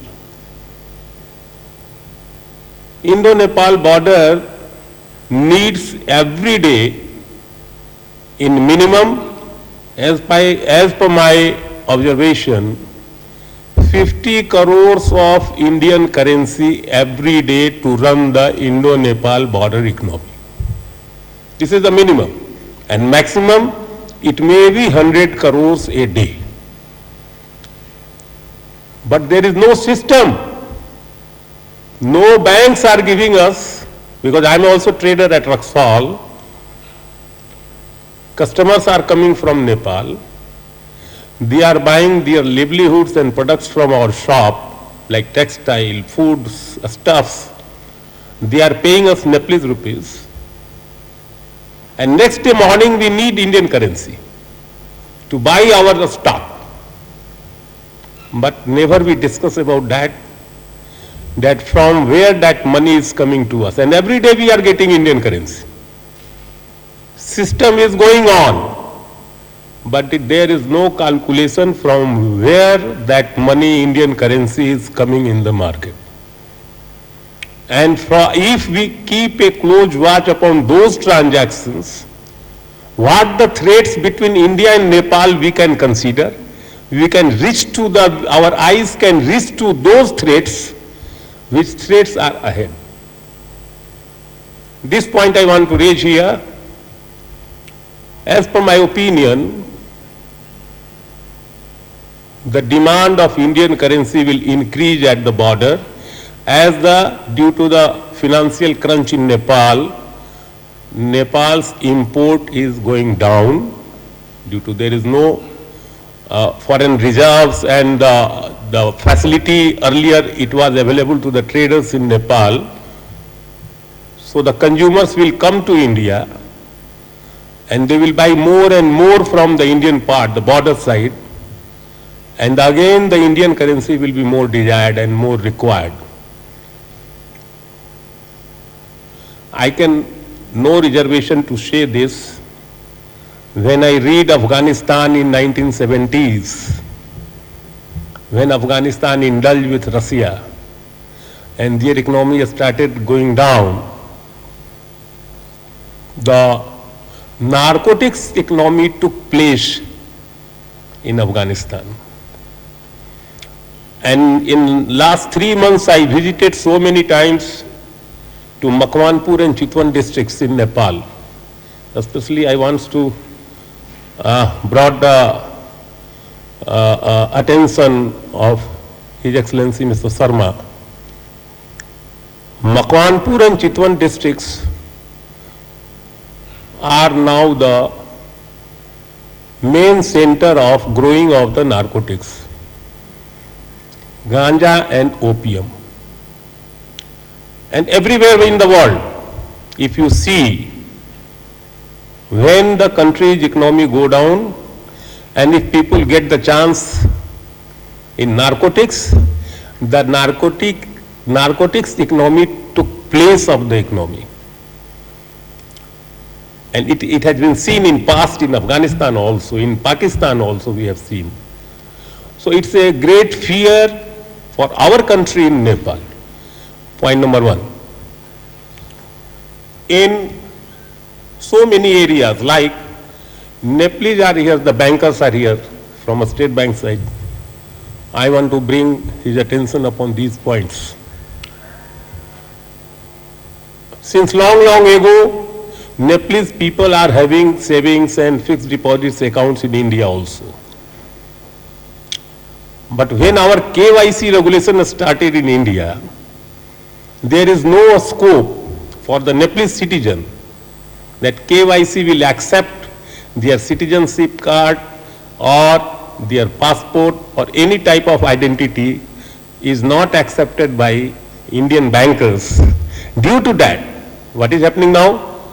People are investing, they are being cheated by the border people for making their PAN card and their Aadhaar card. Falsely they are making it and they are giving to the bank and transactions are going on.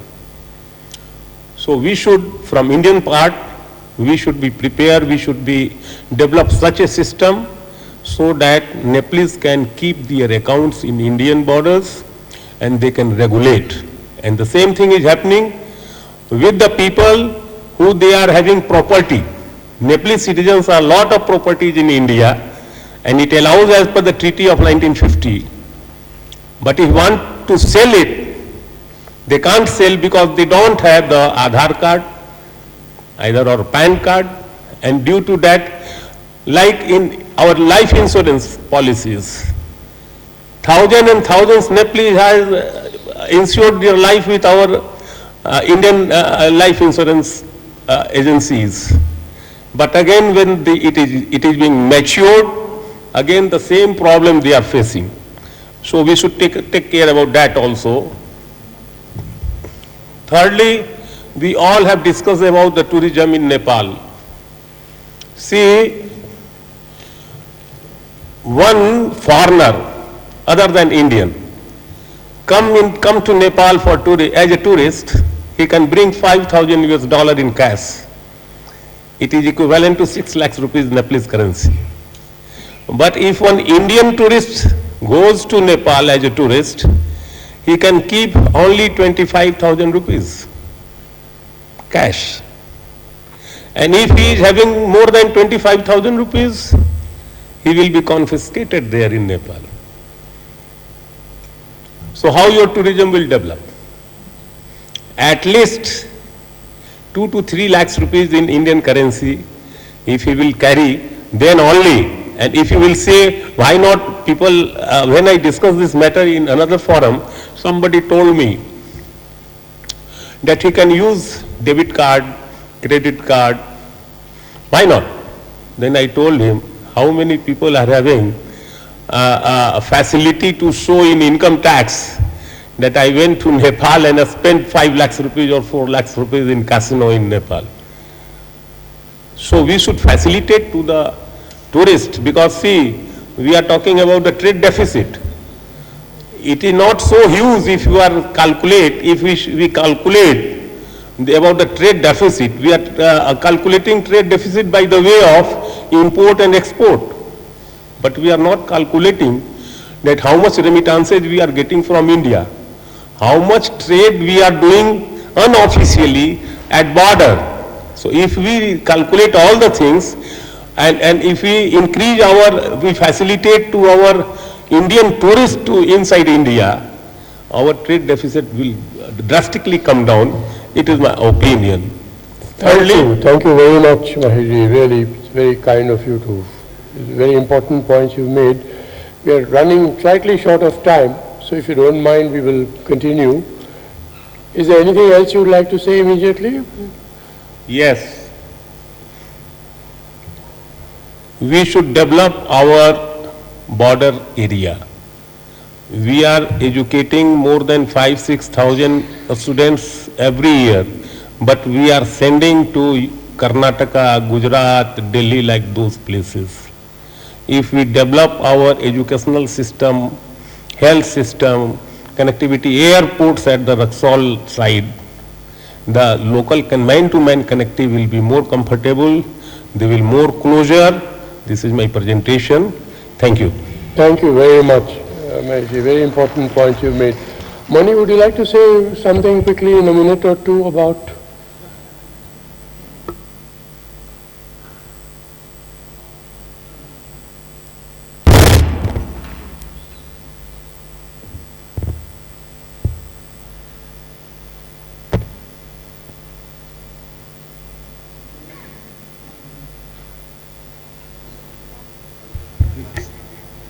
Thank you, Chairman. I am basically working on a project on conflict resolution in South Asia, which includes India, China, India, Pakistan, India, Nepal, and, other areas of conflict. So this is a very useful education for me. Listen to all the speakers today, and I do hope to write something on India-Nepal relations, and I think it will come out as a book. Thank you very much. Yes, sir.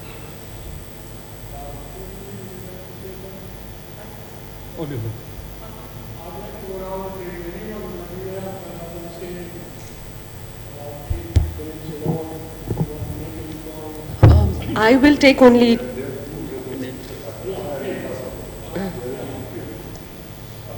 I will take only 2-3 minutes. A lot has been spoken of. Okay. Your Excellency, Ambassador Shankar Sharma, DCM, ambassadors, I also have my former boss here. We worked with Ambassador Jayant Prasad at IDSA, where after which we have not been able to conduct an effective track 2 since then. Thank you very much, Atul and Ambassador Rajan, for doing this, because I was almost beginning to feel that the track 2 is now completely non-existent between India and Nepal. So I think this is a very, very good initiative and a very important initiative. I will only stick to 2-3 points, but I think it is very important to understand the context in which we are discussing India-Nepal relations. Nepal is a young republic. We've seen a huge political upheavals. From there, from a monarchical setup, moving on to become a secular, a non-Hindu secular country, and Nepal has seen a lot of changes in a very, very short period of time. And in terms of India-Nepal relations, we have seen much ups and downs. The most important being the border dispute, which almost changed the face of India-Nepal relations. So from there to the visit of the new Prime Minister of Nepal to India last month, and then Modiji's visit to Lumbini. So we have come a very, very long way. India-Nepal relation, as you all know, during the map issue was treading a very, very difficult terrain. So I think this is the context. And one more point, also at a point when the not only the Chinese, but also the Americans are trying to play a very key role in developments in Nepal, both in terms of politics and economic engagements. So I think this is the context under which we are discussing the gamut of India-Nepal relations. There are many challenges have been highlighted, and I think it befalls on a journalist to point out what was not discussed during the high-level visits, rather than obviously landmark decisions were made, especially in the power trade sector, as had already been mentioned by the panelists. The most important thing, which as I see as a writer, is I think India has now recognized Nepal as a partner in energy development. This had not happened for a long time, and this partnership obviously has the potential to change India-Nepal relationship for probably ever. Having said that, what the two prime ministers did not discuss in the meeting, and what they, I don't know, purposely left out or was not supposed to be spoken, was, as Ashok Mehta sir just pointed out, the EPG report, you see, the eminent person group, which was formed by the, the political will of both the countries, has been now completely shelved. It had the potential to review the entire gamut of India-Nepal relation, which did not happen. The border dispute was briefly mentioned, and it has been said that the dispute relating to Kalapani and Susta would be taken up by the bilateral mechanism, but this we have been saying for last 3 years. We have not seen any progress in the border talks so far. Also, one area which was completely missed out was obviously cooperation in the climate change and environment and conservation sector.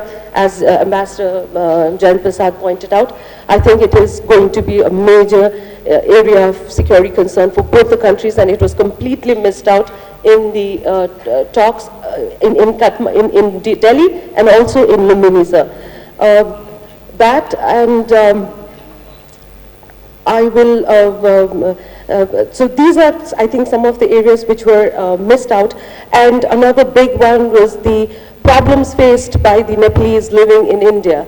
As we all know, the estimated figure is about 50 to 60 lakhs Nepalese working as laborers in the country. There are huge issues faced by these people in the border, also in terms of transactions, and especially the remittance sector.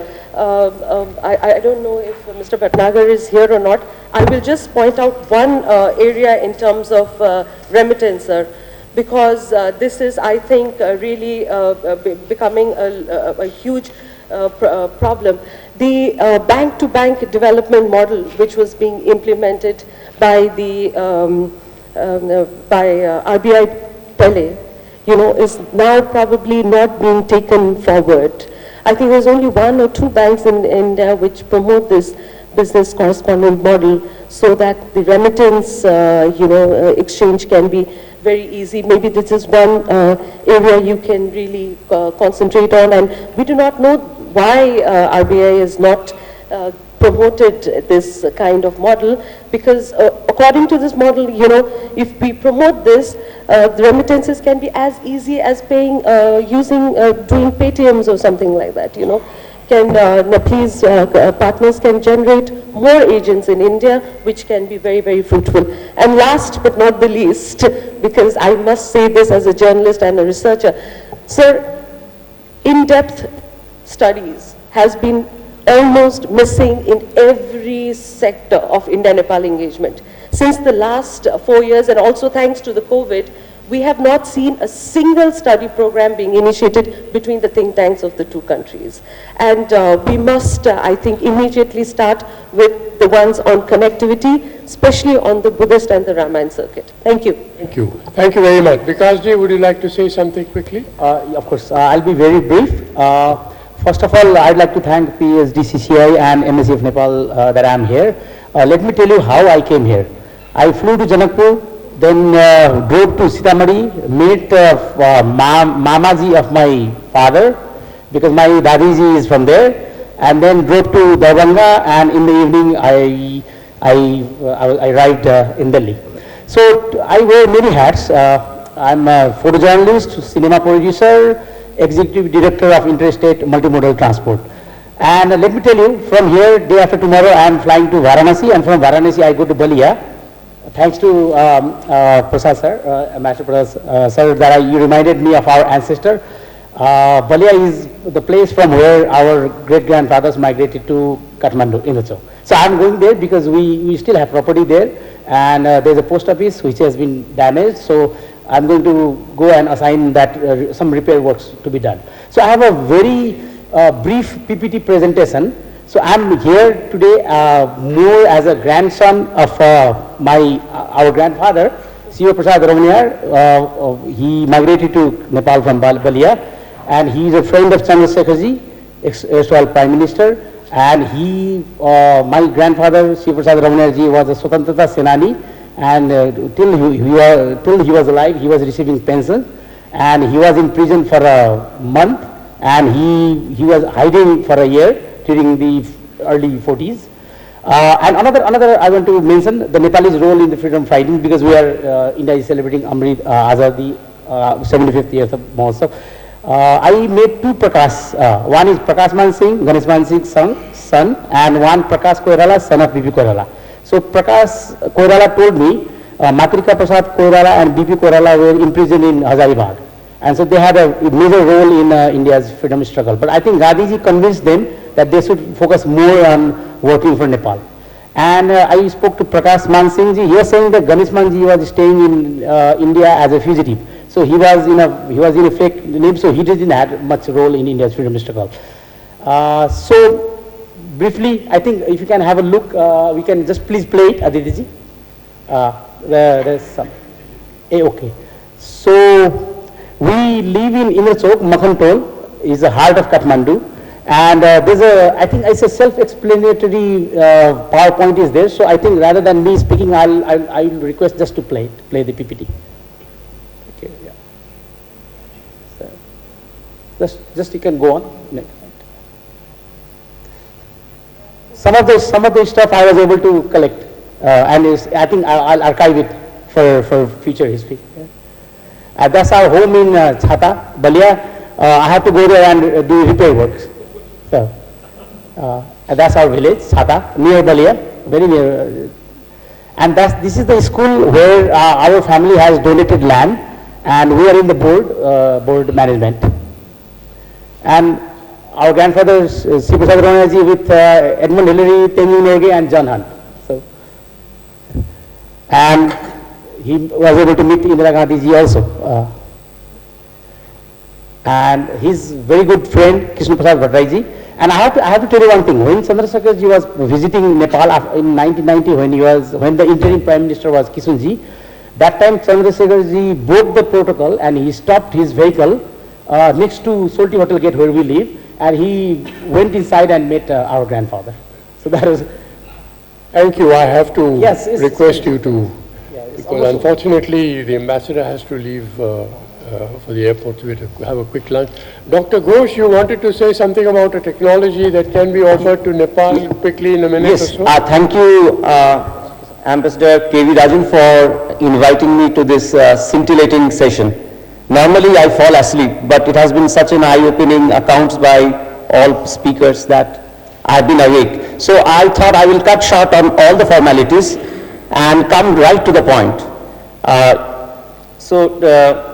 Your Excellency, Ambassador from Nepal and the envoys from Nepal, I have something to say briefly, because we just talked about Memorandum of Understanding on Education signed by Prime Minister Modi ji during his visit to Nepal, and some innovation talk that was going on. So I come from Indian Institute of Science, Education and Research. I am an assistant professor come innovator, and my lab is called Frugal Innovation Lab for societal benefit. We made a lot of innovation products especially for SAARC, and Nepal was there in the back of my mind because I feel so connected to Nepal. Long live India-Nepal relationship. So this was the right opportunity for me, so I thought I could directly sensitize you people that what I can right now share the technologies for free. Only safeguard is that it should not be shared with China. So my first technology that I can share right now is the world's first smoke-free firecracker, which we developed 4 years back. A lot of inquiries came, but we held on to it as a trade secret. And because India and Nepal has so many things in common, festivals, events, so I thought that this could be given to Nepal, which will encourage entrepreneurship there. They could produce it there, just like Nepal sells power to India. Nepal could sell this back to India. They could sell this because I have shown it to so many places, got so many inquiries even from entertainment industries that can they use this to simulate a cannon fire, and it is just like that. So you could sell it back to India, and it could find applications. So we have shown it that it can be used for in the airports, for safeguarding for aircrafts from bird hits. It could be used for the agricultural fields to keep away birds, other predators, because it is totally smoke-free, pollutionless. It could be used for those entertainment, Bollywood, Tollywood, whosoever wants to make some simulation of a gunfight, cannon fire. They could use it because it's very cheap, easy to mass produce, because we have also developed a process where it can be mass produced from the waste generated by the city. So we have actually converted waste bottles, like Nepal from its tourism generates a lot of plastic bottles like this. So you have used these bottles to make our world's first smoke-free firecracker, totally mass production recipe ready. So right now I can share it. Only thing is that we don't want any royalty from Nepal. Only thing is that it should not go to any other country. Just like firecracker, we immediately developed fire extinguisher, which anybody from any age group can easily operate, which a conventional wall-mounted fire extinguisher, if there is a fire, God forbid, many of us will not be able to operate it. I developed it because my father, 84-year-old father, was finding it difficult to extinguish a fire in my absence in Delhi. So he asked me to develop one. So I developed it so that a 5-year-old girl to 90-year-old man can operate it as soon as he sees a fire. That recipe is also ready and already demonstrated to Delhi Fire Service Headquarters in presence of Atul Garg ji. Similarly, in field of education, we have developed, just because we talk about climate change, preservation of trees, so we have developed a reusable, smart, master paper notebook. The same notebook could be reused for ages. So that technology is also there. For Nepal. Thank you, Dr. Ghosh. I think we are unfortunately completely short of time. Just 1 second, only last one. Please. The last one is which could benefit Nepal's apparel industry is the needle-free buttoning technique. You know, when we put all these needles, the garment gets stitched in the machine, but the artisan has to put it, the needle one by one. That also we have made it in such a manner that the needles could be put in just 1 minute. This was demonstrated in Festival of Innovation at Rashtrapati Bhavan 4 years back. So there are many more, but this is to sensitize you. Can get in touch with me, and I can immediately transfer these technologies to Nepal. Thank you so much. You made very strong points. I will now request Ambassador Jayant Prasad to make a couple of concluding remarks. Actually, many practical suggestions came out of today's session, and I feel very tempted to speak on them, but I won't. But we need to do more, that's clear, to directly benefit the people of India and Nepal. And the challenge for the two governments is to devise programs which are practical and useful to the people. I want to say just one sentence about the overall relationship between India and Nepal. Both India and Nepal are guilty of a sense of complacency towards each other, and it is engendered by the cultural closeness between Nepal and India. Both countries tend to take each other for granted, and this should not be so, and we must at all costs avoid this. Thank you. Thank you very much. Well said. I will now request Ambassador Sharma to share his views, and after that I will request our Secretary General, Mr. Saurabh Sanyal, to propose a formal vote of thanks. Please. Thank you, Ambassador Rajan. I think I don't have to say anything. I really appreciate PhD Chamber of Commerce and Industry and India-Nepal Center for organizing this interaction program. I think the interaction program was very rich in terms of the insights and suggestions. We have to translate all these things into action with priority. I think there are so many things that we would like to address between Nepal and India, but we have to give somewhere the priority in these areas. And as I said earlier, how can we work together, civil society, I think the retired people, think tanks, and your wisdom will be very useful in cementing further the bilateral relations between the two countries. I think as Ambassador Jayendra Prasad was mentioning, that we should not take this relationship as granted, because I think many people are saying that when we come to India it's just like Nepal, when they go to Nepal it's just like India in terms of food, clothing, language, and everything is so comfortable. But we have to see where we can find certain areas by which I think there could have been some cracks in the future, and then we avoid them. So this is our task. We probably need to do some studies on some of the areas, like what Akanksha was saying before, in-depth study, and then work on those areas in future. Thank you so much. Yeah. Incidentally, we'll be summarizing all the ideas and suggestions and thoughts that have been made by various speakers, and if there are any participants who unfortunately didn't get a chance to speak, I would request them to please send their ideas to Mr. Atul Thakur, so that we can incorporate that also in the final report that we send to the Ministry of External Affairs. And now, Saurabh ji, may I request you to please propose a vote of thanks. Excellency Ambassador K.V. Rajan sir. Good afternoon, ladies and gentlemen. At the outset, I must apologize for not being here since the morning and could not listen to the deliberations, which I am sure would have gone extremely well, as is evident from the remarks of various notable speakers who were there and whom I could hear now. I was engaged in some very urgent meetings, so I could not be here present since morning.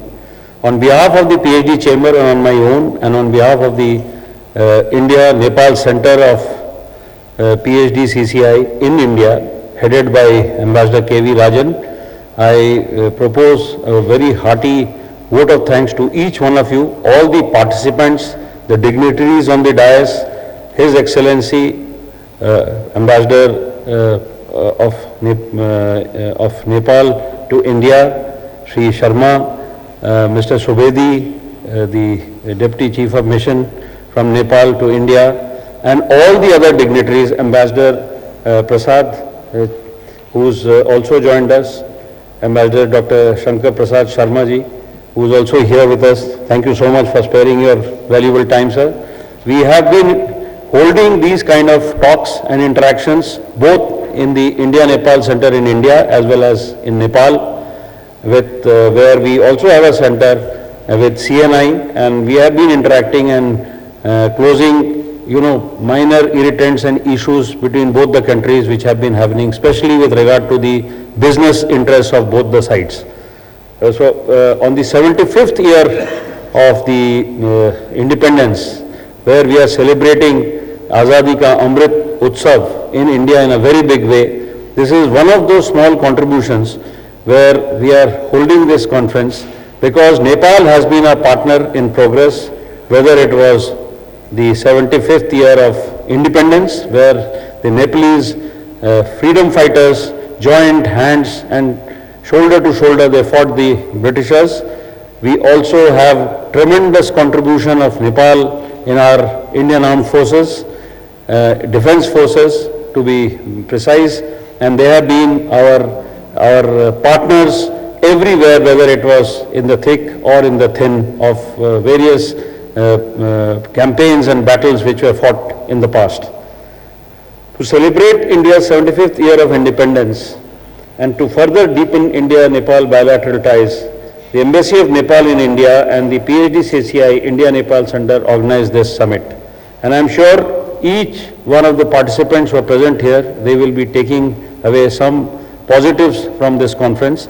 We are in the wake of COVID-19, last 3 years were very, very hectic, for both the countries, and we have to now rebound and come back into business. India has already started bouncing back with the best of the best, $165 billion of FDI coming into India, over 1,50,000 crores of GST getting collected, which shows that the businesses have taken off in a very good manner, and also it has been the largest GST collection in India, which will go in the progress of so many works, several works which the government of India has planned going forward, especially the infrastructure, especially the foreign exports which are going to take place. Even we have crossed the target of $400 billion plus in exports, which again is an indication that India is shining.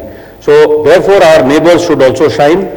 Nepal in particular should shine, and therefore they are our partners in progress. We will certainly ensure that through PHDCCI and the India-Nepal Center, we will do whatever best possible excellency for supporting the country, both sides businesses and also the startups, which is now going to take off in a very big way, as we already discussed with you in the previous meeting.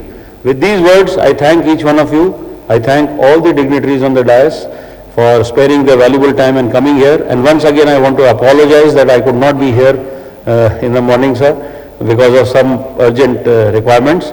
So thank you and Jai Hind. So thank you everyone. Now I think please join all of us for lunch. I would request the ambassador to lead the way, because you don't have time on your side. Please.